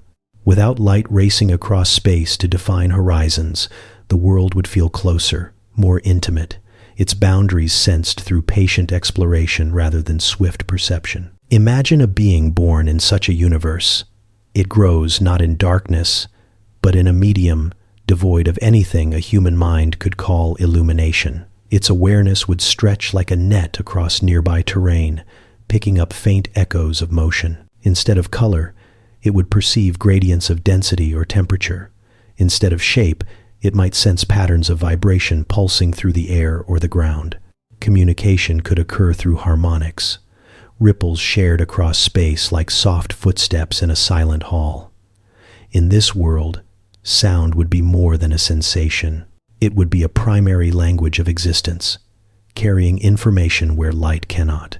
If galaxies formed in this lightless universe, they would be invisible even to themselves. Their gravity would guide their growth, pulling matter into spirals or clusters, yet no glow would reveal their structure. Stars, as we know them, rely on photons to release energy, but here their heat would remain trapped. They might collapse before fusion stabilizes them, imploding into dense remnants without ever shining. Or perhaps entirely new forms of stellar objects would emerge, built from exotic interactions that do not require electromagnetic radiation. These objects might pulse with energy, detectable only through gravitational waves or faint vibrations spreading through the cosmic medium. Planets, if they formed at all, would drift through this silent architecture. Their surfaces would cool rapidly without the warming influence of trapped radiation. But life, persistent and adaptable, might find ways to flourish within hidden niches. Beneath thick layers of rock or within oceans insulated from the frigid void, biological processes could take root. Heat from planetary cores or chemical reactions might create pockets where complexity unfolds. In such environments, ecosystems would grow slowly, guided not by sight but by chemical trails, thermal gradients, or rhythmic pulses of movement. Beauty would not be visual but tactile, woven into textures and sensations that resonate with the quiet language of the world. Even the concept of a night sky would be foreign. Look upward, and there would be no stars to trace, no galaxies to wonder at, no faint band of light hinting at a universe beyond. The sky would be a pure void, a smooth expanse without landmarks. For beings accustomed to this, the cosmos would feel enclosed, almost intimate. The vastness that overwhelms us would be replaced by a soft ambiguity. The universe would not declare its scale. It would whisper nothing, offering no clues to distances or depths. Space itself would seem like a boundless room with no visible walls, defined only by the gravitational currents that flow through it. Yet in this silence, there might be profound forms of understanding. Beings in such a universe could develop senses attuned to the curvature of space, the faint tug of distant masses, the subtle tremors of cosmic events. A collapsing star might send ripples through space-time that creatures could interpret as a kind of cosmic heartbeat. Galactic collisions might resonate like thunder traveling through an unseen ocean. Instead of gazing outward, these beings would feel the universe, experiencing its story through vibrations and gravitational murmurs that paint a picture no eye could ever hold. Without light to reveal the past, their history would also unfold differently. They would not chart eras through starlight or measure distances using beams sent across the void. Instead, they might track time through the cooling of their environments or the slow evolution of thermal patterns around them. Knowledge of the cosmos would grow from the inside out, built from experience rather than observation, and yet their understanding might be no less profound. In the absence of light, they might perceive subtleties we overlook, sensing the pulse of the universe in its most fundamental rhythms. A world without photons might seem lonely to us, a universe sealed in silence and shadow. But to its inhabitants, it would feel whole. Their reality, though foreign to our senses, would be rich with structure and meaning. They would not mourn the absence of stars. They would not search for color or brightness. Their existence would unfold in textures, in vibrations, in the warmth of living bodies brushing against the cold architecture of the cosmos. And somewhere, in that quiet universe, beings might pause and wonder whether there exist other realms unlike their own. Perhaps they would imagine worlds filled with some strange, swift entity that spreads across space, revealing shapes and distances instantly. They might dream of a universe where matter glows, where skies bloom with patterns, where perception is guided by something they cannot name. In the multiverse, their wonder would not be misplaced. In some corners of theoretical imagination, the universe is not built on smooth expanses or simple curves, but on repeating patterns that echo themselves across every scale. These are fractal universes, realities where structure blossoms in endlessly nested motifs, each layer reflecting the one above and below it. In such a cosmos, the distinction between large and small becomes blurred, as if scale itself has loosened its boundaries. A mountain might resemble the shape of a continent. A grain of dust might mimic the structure of a galaxy. Look closer, and the pattern repeats again, each level folding into the next like a whispered refrain that never fully fades. In our universe, fractals appear in small glimpses. The branching of trees, the shapes of coastlines, the clustering of galaxies, all bear hints of this self-repeating architecture. But imagine a world where fractal structure is not an exception. Imagine it as the rule engraved into the very foundation of reality. In such a universe, the laws of physics would encourage matter to gather in patterns that mirror themselves indefinitely. A cloud of gas might swirl into spirals that resemble the cosmic web, only to break apart into smaller spirals that fold again into even finer ones. Each transition between scales would feel natural, as though the universe were humming a single note that resonates through every octave.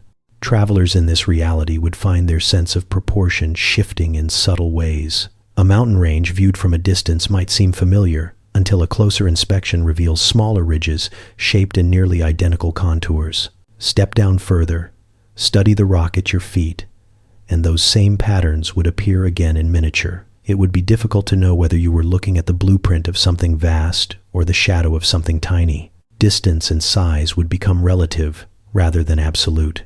To live in such a world would be to inhabit a tapestry without a clear beginning or end, where every fragment carries the signature of the whole. Even life might follow this recursion.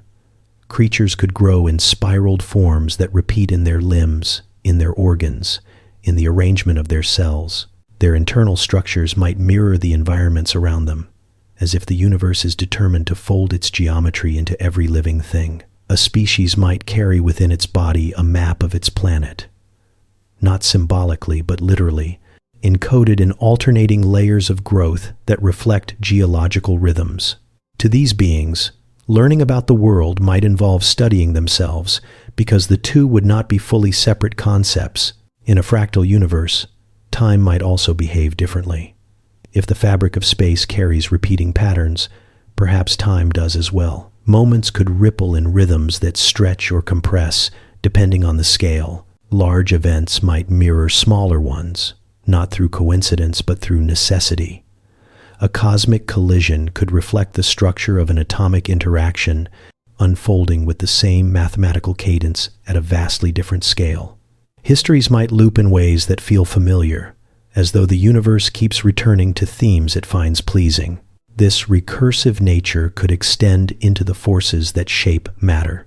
Gravity might not act in a single predictable curve, but might vary depending on the scale of the interaction. In large structures, it could pull with a gentle hand, forming patterns across clusters of stars. In smaller realms, it might behave almost playfully, encouraging matter to form whirlpools or lattice shapes that repeat deeper and deeper into the microscopic world. Electromagnetic forces might do something similar, weaving intricate designs in energy fields that mirror cosmic shapes. A person observing such a universe would face a strange kind of vertigo, not born from height or motion, but from the continual discovery of resemblance. Every view would be layered with echoes. Landscapes would feel alive with rhythm, each detail hinting at something larger, something smaller, something connected to every other pattern. A river delta might resemble the branching of neurons. A storm system might look like the whorl of a seashell. Even the swirling pattern of air escaping your lungs might resemble the dance of galaxies forming in distant regions of space. In some versions of this fractal cosmos, the recursion might continue beyond physical structures into the fabric of existence itself. Perhaps the universe contains copies of itself embedded within its own structure. A galaxy could contain a miniature version of the entire cosmos, hidden in the arrangement of its stars. And within one of those stars lies another reflection, and within that reflection another, continuing inward until scale loses all meaning. Consciousness itself might be layered in the same way. A mind could hold within it patterns that mirror the structure of the universe surrounding it. Thought could unfold in spirals that reflect cosmic geometry, weaving inner and outer worlds together in a quiet, persistent symmetry. There is something both comforting and unsettling in imagining such a reality. Comforting because nothing would be isolated. Every structure would belong to a greater pattern, and every small thing would carry significance. Unsettling because scale would no longer offer refuge. You could not escape the magnitude of the cosmos by looking inward, nor find simplicity by stepping back. The universe would surround you with infinite complexity no matter where you turned. If beings evolved in such a place, they might develop a profound sense of connection to the cosmos. They would grow up seeing themselves reflected in every stone and cloud. Their myths might speak of a universe that breathes through them, a cosmos that shapes itself across scales and uses every level of existence to echo its own form. They would not need telescopes to feel the nearness of distant galaxies. The patterns beneath their feet would carry the same message. In a fractal universe, nothing is truly separate. Scale dissolves, boundaries blur, and the cosmos becomes an endlessly unfolding portrait of itself, written in spirals and branches and infinite nests of form. It is a reminder that even in our own world, the lines dividing large from small are drawn more by perception than by truth. And somewhere in the vast landscape of possibilities, there may exist universes where every structure is a quiet repetition of all reality, carrying within each fragment an entire cosmos waiting to be seen. At the smallest scales of existence, far beneath atoms and their restless electrons, beneath even the familiar quanta that dance through our universe, space-time itself begins to shimmer. It does not lie smooth and continuous the way our senses insist. Instead, it trembles with restless energy, bubbling like a pot left just below a boil. Physicists call this quantum foam, a place where space-time curves and uncurves in frantic pulses, where virtual particles blink into being and vanish before any law can fully grasp them. It is a realm so fleeting that even the concept of a moment feels too slow to describe it. And within this turbulent foundation, some theories suggest that entire miniature universes might be born, expand, collapse, and disappear in the tiniest fractions of what we call time. Imagine space-time as an ocean viewed from far above. At our scale, it looks calm, a smooth surface stretching toward the horizon. But zoom in beyond all reason, far past the realm where particles behave predictably, and you reach a frothing surf of constant change. Peaks and troughs rise and fall faster than thought. Tiny wormholes flicker open and shut. Energetic fluctuations twist the geometry of space, forming brief pockets that resemble tiny expanding bubbles. Most of these bubbles collapse instantly, returning their energy to the foam, but perhaps some stabilize long enough to blossom into their own isolated realities, branching off from ours like sparks leaping from a fire. In these flickering universes, time might stretch differently, or not at all. A universe could form with an entire timeline compressed into a lifespan shorter than the blink of an eye. From within, beings might believe they inhabit billions of years, building civilizations, watching galaxies rise and fade, never realizing that their existence occupies only a whisper of our own reality. Or the opposite might occur. A universe might appear in our foam for what seems like an instant, yet inside it time might crawl so slowly that no stars ever ignite. Its entire history could consist of a long and quiet waiting that never resolves into structure. The physics within these quantum foam universes would obey rules shaped by their birth conditions. A slightly different fluctuation could create a universe where gravity is too strong, causing it to collapse before forming anything recognizable. Another might expand so violently that matter cannot gather, leaving only a thin mist of particles drifting apart forever. Yet here and there, among the countless failed attempts, some universes might strike a balance. In those rare pockets, matter could cluster into stars, planets, and perhaps even life, all emerging from a fluctuation that to us seems no more significant than the flicker of a candle flame.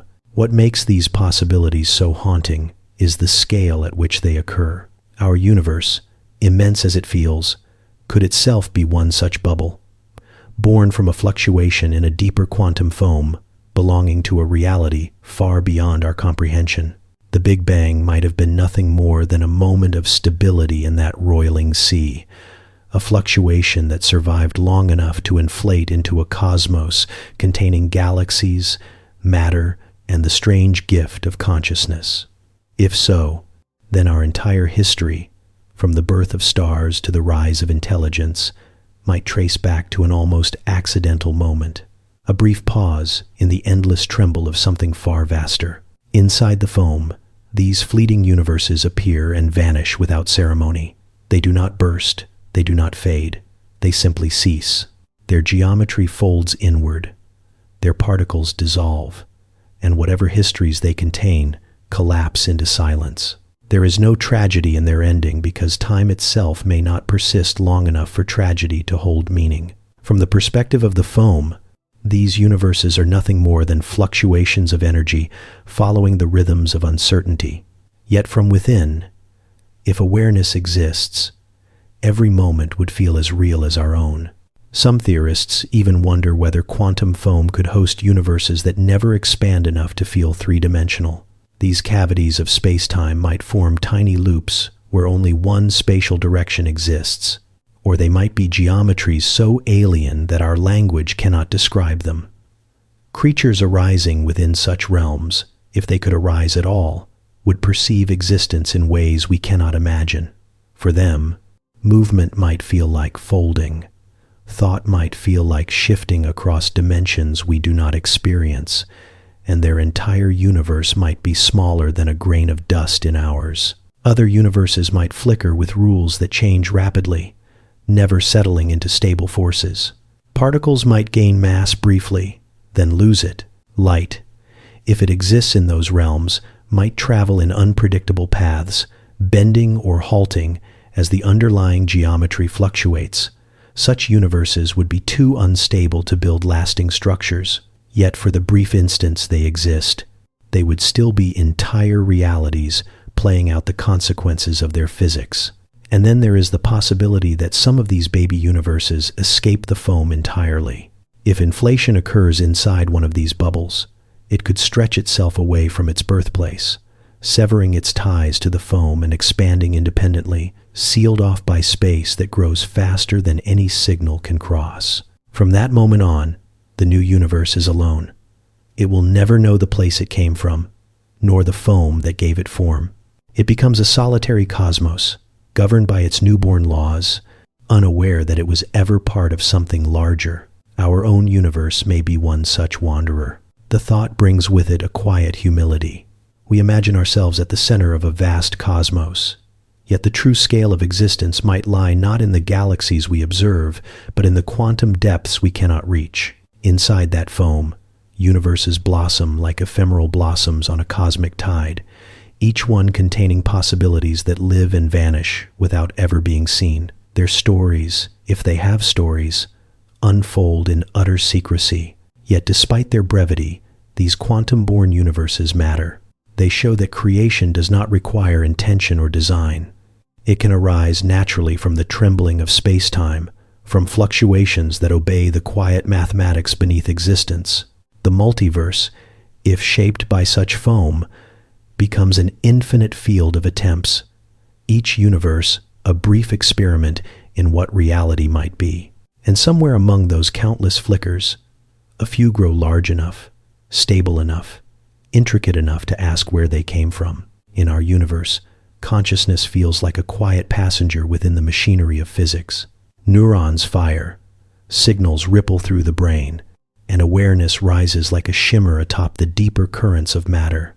The laws of nature do not seem to bend for thought or intention. Stars burn whether or not a mind contemplates them, and particles behave according to math that remains indifferent to emotion. Yet some speculative theories whisper of universes where this relationship unfolds differently, where consciousness does not merely observe reality but participates in shaping it.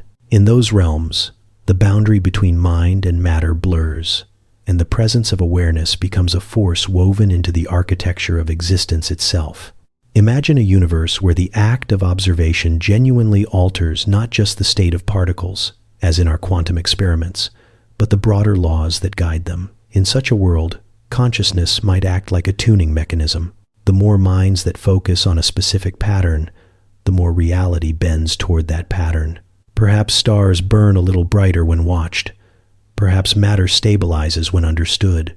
A collective awareness might gently sculpt the behavior of space, steering probabilities in subtle ways. The role of physics would remain foundational, but consciousness would become a partner, a guiding hand influencing the contours of reality like wind shaping dunes. In another universe, thought itself might carry weight, not metaphorically but physically. Imagine awareness behaving like a field, similar to gravity or electromagnetism, expanding outward from conscious beings and interacting with matter. A creature's emotions might ripple through the environment in faint currents. Entire civilizations could alter the structure of their worlds simply by living within them, their shared perceptions influencing the fabric of space. In such a place, landscapes might reflect the minds that inhabit them, shifting gently as collective moods rise and fall. Mountains might lean toward places of curiosity, valleys form where reflection deepens, and the environment would blossom into a living expression of consciousness distributed across a planet. If such universes exist, life within them would evolve differently. Creatures might adapt not only for strength or survival, but for clarity of mind. Intelligence would carry evolutionary advantages beyond problem solving. A species capable of deep focus or stable emotion might influence its surroundings more effectively, guiding the growth of ecosystems or protecting itself through the resonance of thought. Meditation could become a physical tool. Imagination could serve as a means of construction. Dreams might mold the contours of the world, leaving traces long after waking. Technology in such a realm would merge seamlessly with mental ability, perhaps requiring not circuits or machines, but shared intention. Some speculative theories go further, proposing universes where consciousness is not an emergent phenomenon but a fundamental ingredient. Instead of arising from matter, awareness might be the starting point, with matter forming as a result of interactions between fields of mind. In those realities, space might behave like a medium shaped by perception, forming pockets of stability wherever awareness settles. Particles would not exist independently, but as patterns of experience, crystallizing into form only when observed. Thought and reality would be inseparable, woven together in a fabric where the universe knows itself simply by existing. A being in such a cosmos would perceive truth in ways that differ profoundly from ours. They might sense the thoughts of others, not through sound or symbol, but through resonance in the shared field of awareness. Communication would feel like a merging of intention. Understanding would not require translation.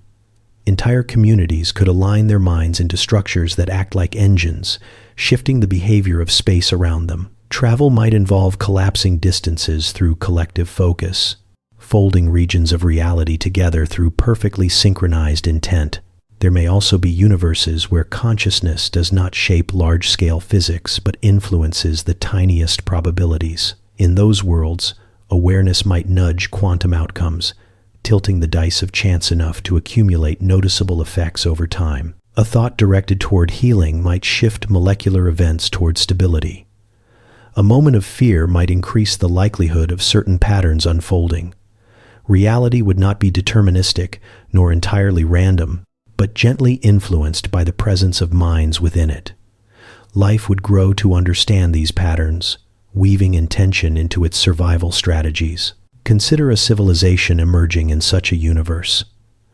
Its philosophy would develop alongside its physics, each informing the other. Researchers might study meditation with the same rigor we apply to particle accelerators.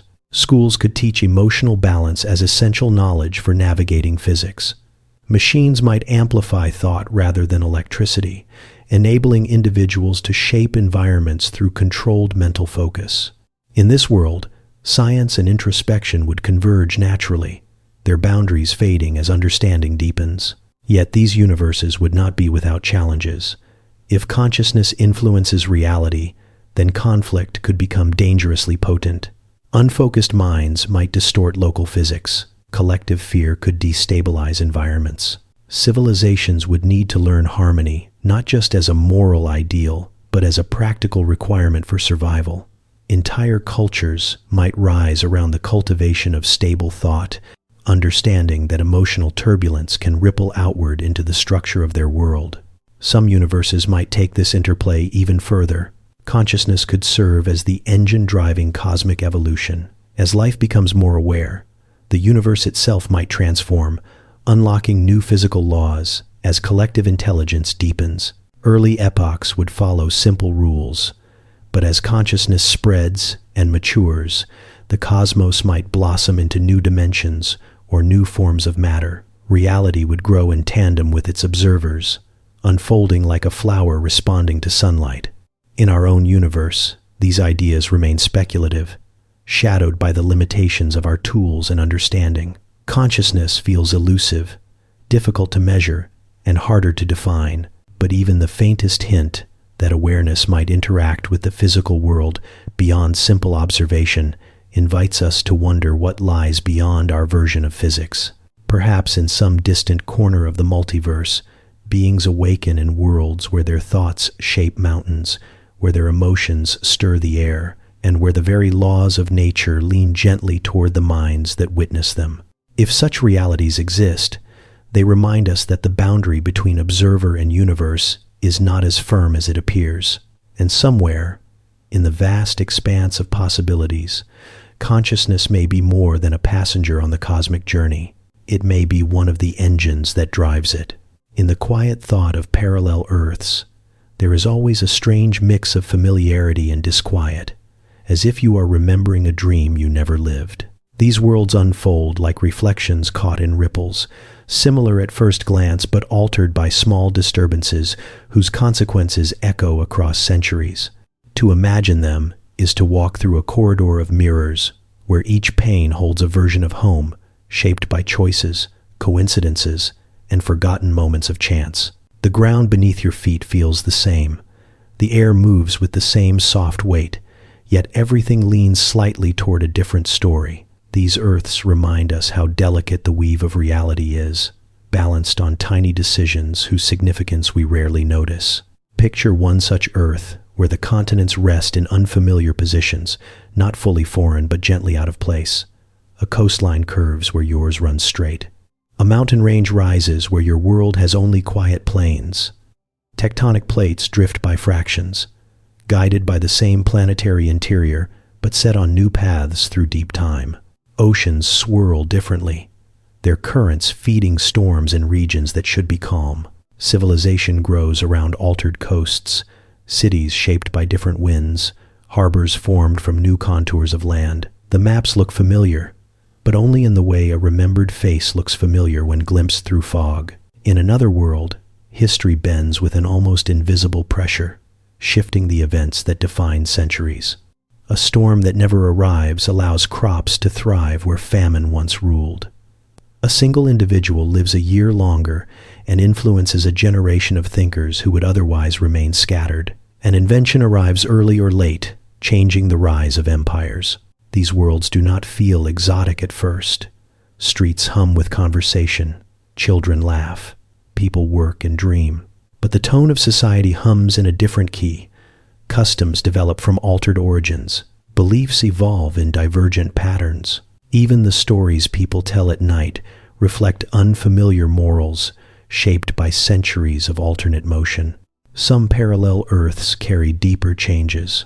Perhaps a slightly stronger magnetic field alters the way animals navigate, shifting migration paths and changing ecosystems across the globe. Species that vanished early in our timeline may survive there, their presence subtly reshaping the course of life. Imagine walking through a forest that feels like home yet holds creatures that never existed on your Earth. Their movements ripple through underbrush that looks familiar but grows in new densities because another species grazed differently or pollinated with a wider reach. Evolution branches outward into new forms. Life fills niches sculpted by different pressures. These Earths breathe with their own rhythm. Civilizations on these parallel worlds develop languages that resemble ours in structure but diverge in sound and meaning. Some might borrow familiar alphabets, while others create entirely new patterns of writing, shaped by the landscapes and cultures that birthed them. If you stood in one of these cities, the shapes of buildings would carry echoes of your world's architecture, yet everything would appear newly interpreted. Bridges curve differently because rivers carved other paths. Temples rise to honor deities whose attributes reflect distinct histories. Even technology might advance along alternate trajectories, driven not by superior intelligence, but by slightly different needs and environments. Imagine a world where humanity discovered electricity centuries earlier because storms behaved differently, revealing its power in more frequent displays. Or another where flight never became practical because winds carried unpredictable turbulence, pushing inventors toward other forms of transportation. These worlds feel plausible, as if they belong to the same family of reality yet grew up under different circumstances. Their inventions might include devices that solve problems we never faced, while they lack solutions we consider essential. The divergence is not always dramatic. Often it is subtle, woven into everyday objects whose shapes reveal stories of unfamiliar necessity. Geography also guides culture in ways that become striking when altered. On some Earths, coastlines extend farther inland, turning deserts into fertile plains.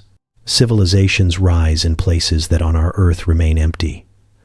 Trade routes follow rivers that never existed here. Mountains shelter new kingdoms. Climates shift by margins so small they barely register in our imaginations. Yet those margins decide where people gather, how they travel, and where they build their lives. A slight tilt in rainfall patterns might nurture expansive forests in places we know as grasslands. Entire mythologies grow from these landscapes, teaching generations to revere forces shaped by alternate skies. There are also Earths where humanity never rose to dominance at all.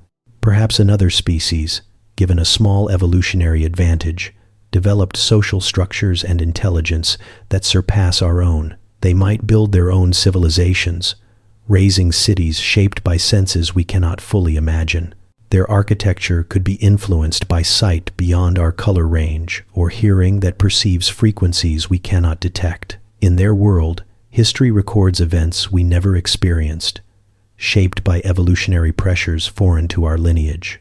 Their presence alters everything from climate to geography, as sentient species often do when they spread across continents. In more speculative realms, parallel Earths might be influenced by slight variations in physical laws. Gravity could be a touch stronger or weaker, changing the gait of animals and the height of mountains. Atmospheric composition might shift, guiding the development of life toward different adaptations. Rivers carve deeper valleys. Storms organize themselves with unfamiliar patterns. Even the night sky changes when the tilt of the planet or the length of its days alters celestial cycles. Cultures growing beneath those stars develop myths that diverge profoundly from our own, shaped by constellations that never appear in our sky. Some parallel Earths exist only a breath away from ours, separated by slight decisions that never gained attention. A scientist chooses a different experiment. A leader hesitates instead of acting. A musician writes a melody that becomes a cultural touchstone in one universe and is forgotten in another. These worlds feel almost identical, but their timelines drift apart like branches growing from the same trunk. Their people share our emotions, hopes, and uncertainties, shaped by worlds that echo ours, yet carry their own quiet destinies. Walking through these Earths, invites a deeper reflection on how precariously balanced our own world is. The path that led to our present moment was not inevitable. It was carved by chance, shaped by forces we cannot always see, and guided by countless small decisions layered across time. Parallel Earths reveal that reality can be both sturdy and delicate, capable of supporting endless variations without losing its fundamental structure. They remind us that even the familiar holds infinite potential, and that every choice resonates far beyond the moment it is made. In the silent hall of parallel worlds, every version of Earth breathes with its own story. Some grow from familiar ground, others bloom from strange soil, yet each one carries a quiet truth. Reality is never singular. It is a vast, unfolding tapestry, branching endlessly into possibilities we may never see but can sense in the quiet curiosity that stirs when we imagine how things might have been. There are theories that imagine universes drifting through a larger cosmic expanse, the way soap bubbles glide across a basin, separate yet near enough that one gentle motion could bring them into contact. In our minds, we picture the universe as an isolated island, completely sealed from anything beyond its edges. But some cosmologists suggest that the boundaries of our universe might be more like membranes, flexible and drifting within a higher dimensional space. If that is true, then collisions between universes become not only possible but inevitable over vast stretches of time. These encounters would not resemble anything we recognize. They would not be sudden explosions or visible impacts. Instead, they would unfold slowly, as two enormous realities press together along unseen directions, allowing their energies to mingle for a brief cosmic moment before drifting apart again. Imagine looking at the night sky and sensing that something is ever so slightly altered. The cosmic microwave background, a faint glow from the earliest era of the universe, might reveal an unexpected bruise, a circular region where the temperature dips or rises as though brushed by a force beyond our own cosmos. To the human eye, it would appear unchanged, but to sensitive instruments, the difference would stand out like a fingerprint pressed gently into wet paint. Theories suggest that such imprints could be scars from another universe, touching ours before the expansion of space stretched everything apart. Not a violent collision, but a subtle blending, the way two ripples merge for a moment before drifting through each other. In this imagined scenario, our universe carries memories in the form of patterns frozen into ancient radiation. These signatures would not speak in words. They would whisper in faint temperature gradients, in subtle asymmetries, in curved distortions that defy explanation through known processes. Scientists search for such traces with patient eyes, analyzing maps of the sky that hold more data than any person could ever sort alone. They look for circles of uniform temperature or cold spots that refuse to behave according to familiar models. Some rumors have formed around odd regions of the sky, places where the radiation looks a little too smooth or a little too sharp. Nothing has been confirmed, yet the possibility adds a quiet thrill to every unexpected measurement. To imagine a colliding universe is to picture a reality with its own laws, its own structure, its own birth and fate, drifting close enough to ours that the edges begin to feel each other. When two universes meet, they may not exchange matter the way two planets might. The interaction could instead alter the geometry of space, reshaping fields and energies that existed long before galaxies formed. In the earliest instance, when everything was dense and hot, such a collision could send waves of influence that ripple through the expanding cosmos and freeze into patterns we now study with careful eyes. Some theorists picture these universes as vast sheets, moving within a greater dimensional arena. When they collide, the contact might spark the birth of new universes, each one budding off like a flame igniting from another flame. In this view, our own universe could be the child of such an event, its energy unleashed not from an isolated beginning but from the meeting of larger structures beyond our perception. The Big Bang becomes not a single moment of creation, but a transformation triggered by a greater reality brushing against ours.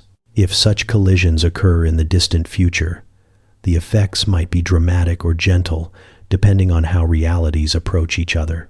A universe with slightly different physical laws could imprint its nature onto ours, altering constants in ways that star systems might never survive. Yet another universe might pass by so softly that only the darkest regions of space reveal faint anomalies, unexplained distortions hinting at contact just beyond the threshold of understanding.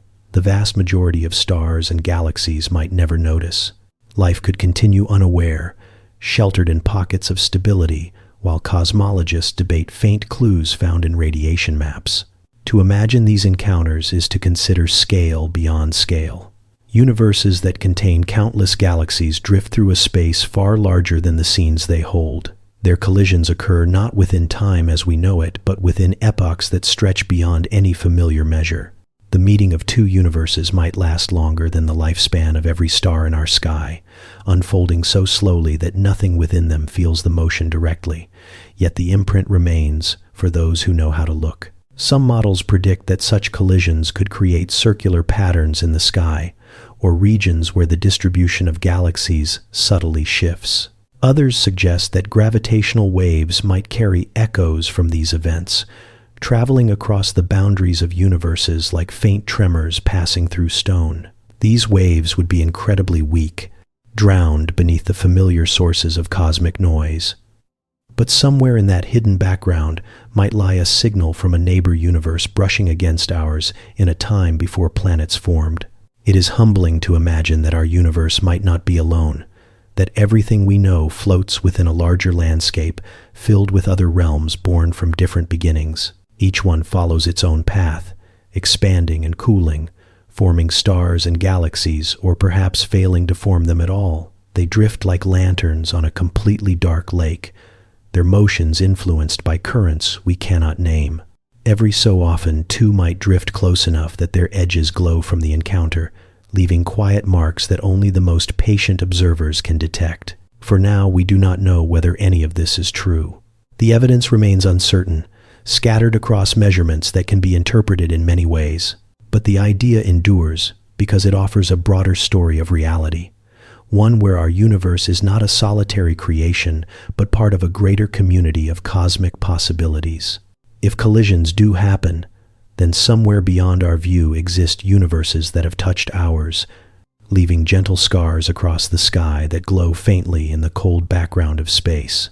These signatures are like messages from distant travelers who came close long before anyone was here to notice. They remind us that the cosmos may be far stranger and more expansive than our senses can grasp, and in that realization lies both wonder and peace, as if the universe itself is whispering that it has neighbors, and that even realities can drift into one another like passing shadows across an endless sea.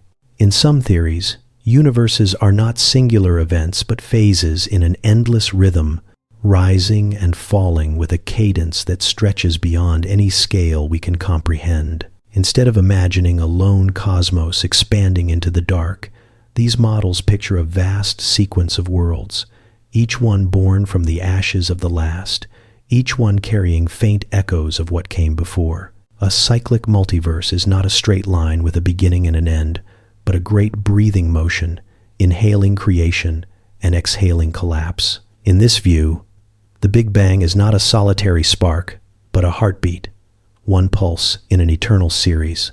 To picture such a reality is to imagine time unfolding in loops so vast they make the age of our universe seem like a quiet moment between breaths. At the end of one cosmic cycle, when galaxies grow dim and stars burn out, space might stretch thin and cold.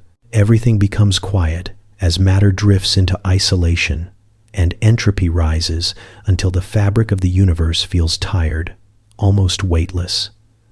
But instead of fading forever, the cycle bends inward. Space contracts. Galaxies drift closer. The old universe folds toward itself, guided by forces that become stronger as distance shrinks.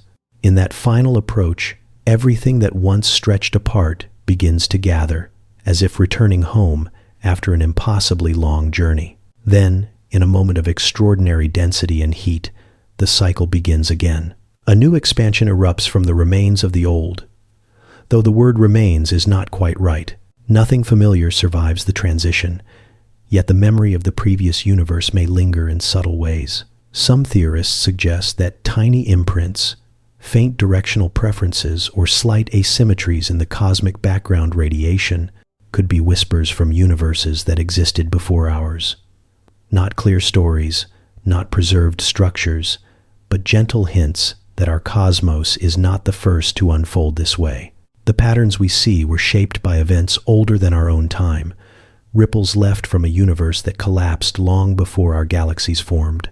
If this is true, then our universe is part of a lineage far deeper than we can measure. Every cycle might include phases of expansion, cooling, star formation, life, and eventual dissolution. Civilizations could rise in countless cycles, although no memory of them would survive the transition except as barely detectable clues. Imagine a species awakening in a future universe, studying its own cosmic background and noticing peculiar patterns that suggest a past older than any starlight. They would wonder as we wonder, sensing only the faintest signs that they are not the first conscious beings to ponder existence. In a cyclic multiverse, creation itself becomes a flowing process without ultimate beginning. Each universe inherits certain traits from the one before it, not through matter or structure, but through the laws that govern their unfolding. Perhaps the constants we consider fundamental are impressions left from previous cycles. Perhaps the geometry of space carries a slight leaning, a leftover twist from ancient collapses. Even the distribution of galaxies might reflect influences from cycles so old that no form of matter could possibly remember them. The universe we inhabit would be one chapter in a sequence whose entirety lies forever beyond the grasp of any species living within a single cycle. Yet within each cycle there is beauty and novelty. Even if the overall rhythm repeats, the details never do. Every universe explores new variations of physics, new pathways for matter to organize itself, new opportunities for life to ignite wherever conditions allow. The diversity across cycles might be infinite, each cosmos unfolding with its own style, its own arrangement of stars and clusters and voids.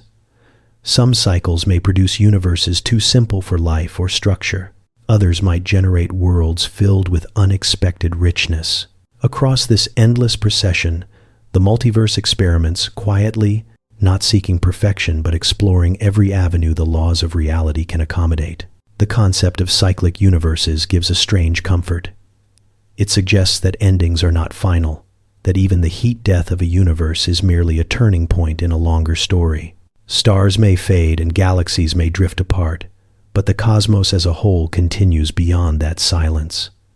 Nothing is truly lost. Instead, it becomes the foundation of a new beginning, transformed so thoroughly that it emerges untouched by its previous state, yet shaped by its history in ways that only the deepest patterns can reveal.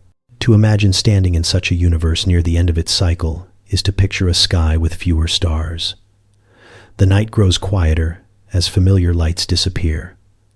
The grand structures of the cosmos loosen and drift apart. On planets that still remain, life would see the darkness deepen, unaware that the universe is preparing for a rebirth far beyond the scale of any living creature. The end would not be violent for most regions. It would be slow, gentle, like a fire dimming after a long burn. When the next cycle begins, everything is new again. Space expands with impossible speed, filling with energy that cools into particles, atoms, and the first structures of matter. No being from the previous universe watches this renewal, yet the cosmos continues without pause. Somewhere, billions of years later, a species might build telescopes and study the sky. They might notice a faint circular pattern or a subtle asymmetry in the cosmic background, and they might feel a quiet sense of awe, realizing that their universe whispers of worlds that lived and died long before their own.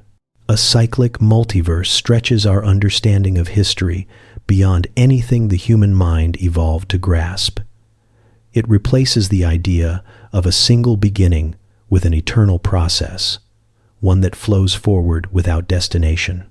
It allows us to imagine that creation is not the opening of a story, but a recurring theme, played in endless variations across the expanse of time. Each universe is a verse in a song that never ends, woven from the echoes of those that came before. And in this endless unfolding, our existence becomes both fleeting and profoundly connected.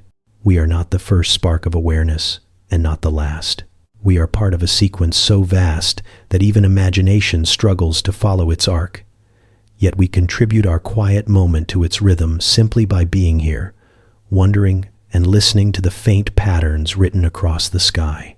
In the quiet contemplation of a philosophical multiverse, everything we believe about identity loosens like a knot pulled gently apart.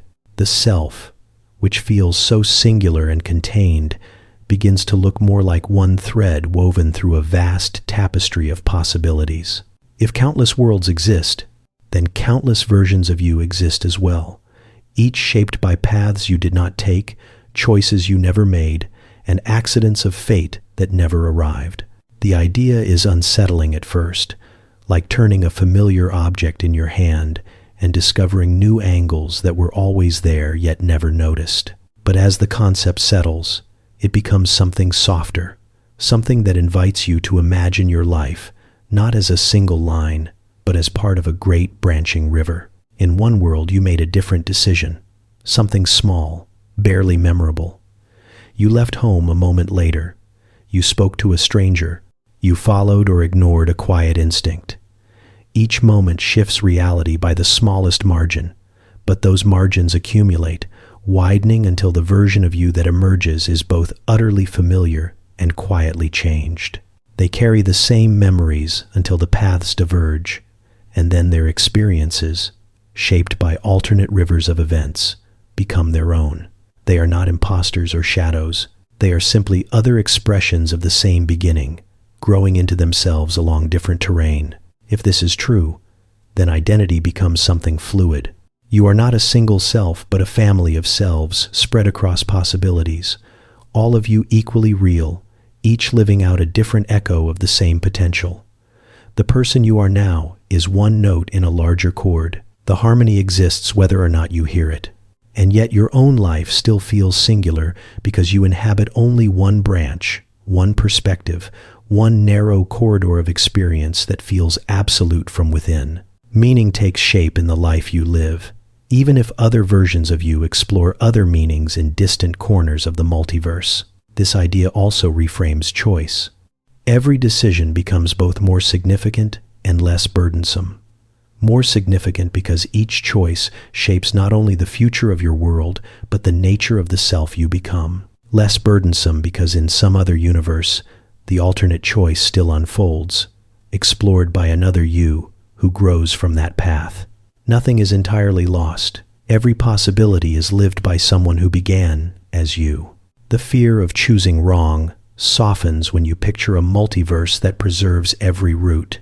Yet the beauty of choosing remains, because the meaning of your life comes from the road you personally walk, not the ones taken by your counterparts. And what of morality, purpose, or destiny when endless futures exist? These concepts do not dissolve.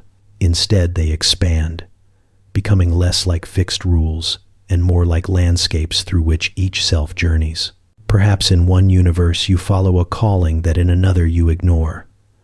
In one world you discover a purpose early. In another you struggle for decades before finding light. Each version of you learns different lessons, and across the multiverse the human story multiplies into countless interpretations of what it means to live a thoughtful life. None of these interpretations invalidates the others. They coexist, offering a humbling reminder that meaning is not singular or absolute, but something personal, shaped by the vantage point of one conscious being inside one specific universe. If countless versions of you exist, then the idea of fate begins to blur. Fate suggests a single path, a predetermined outcome woven into the structure of the cosmos. But a multiverse filled with branching realities implies that fate is not a chain, but a garden. Each version of you grows toward a different horizon. Some paths lead to joy, others to sorrow, others to quiet or unexpected destinations. This does not make life random. It simply reveals that possibility is richer than certainty, and that the universe, or the multiverse, does not limit itself to one story when countless stories can unfold. Yet even in this vastness, the emotional weight of being who you are does not diminish. You live one life. You feel one stream of consciousness. The existence of other selves does not dilute your experiences any more than the existence of other people diminishes your own joys and sorrows. If anything, the multiverse highlights how precious each moment is because it will never be repeated in exactly the same way. Your choices matter because they shape the world you inhabit. Your relationships matter because they exist along your branch alone. Your growth matters because only you can experience the particular blend of events that molded you. Some people find comfort in imagining that parts of themselves continue in other worlds, living out possibilities that remain forever closed here.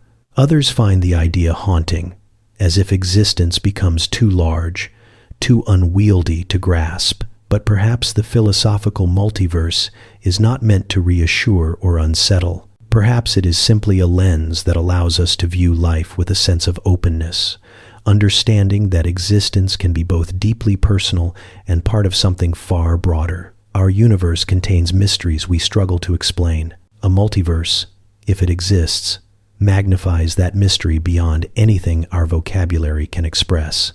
It also invites a new way of thinking about connection. If every version of you is shaped by circumstances yet anchored by a common origin, then perhaps identity is less about rigid boundaries and more about tendencies, traits, and potentials that unfold differently depending on their environment. Some versions of you might carry a strength you have not yet discovered. Others might hold regrets you have avoided. All of you are variations of a theme, and in contemplating them, you may learn something about the nature of growth, resilience, and possibility within your own life. And then there is the quiet thought that the multiverse places you within a cosmos far more intricate than the one you see. You are not alone. Not only in the sense of other beings, but in the sense of other selves, weaving destinies that diverge and converge in ways too subtle to perceive. Existence becomes a grand experiment in complexity. Meaning becomes a dialogue between circumstance and consciousness. And identity becomes a living idea, evolving across realities that stretch beyond imagination. Yet in the end, you return to this single world, this single moment, this single version of your life. The multiverse may be vast, but your awareness rests here, and in that focus lies the heart of experience. You are one branch of an endless tree, aware of your uniqueness, even if countless other branches extend unseen in the quiet beyond.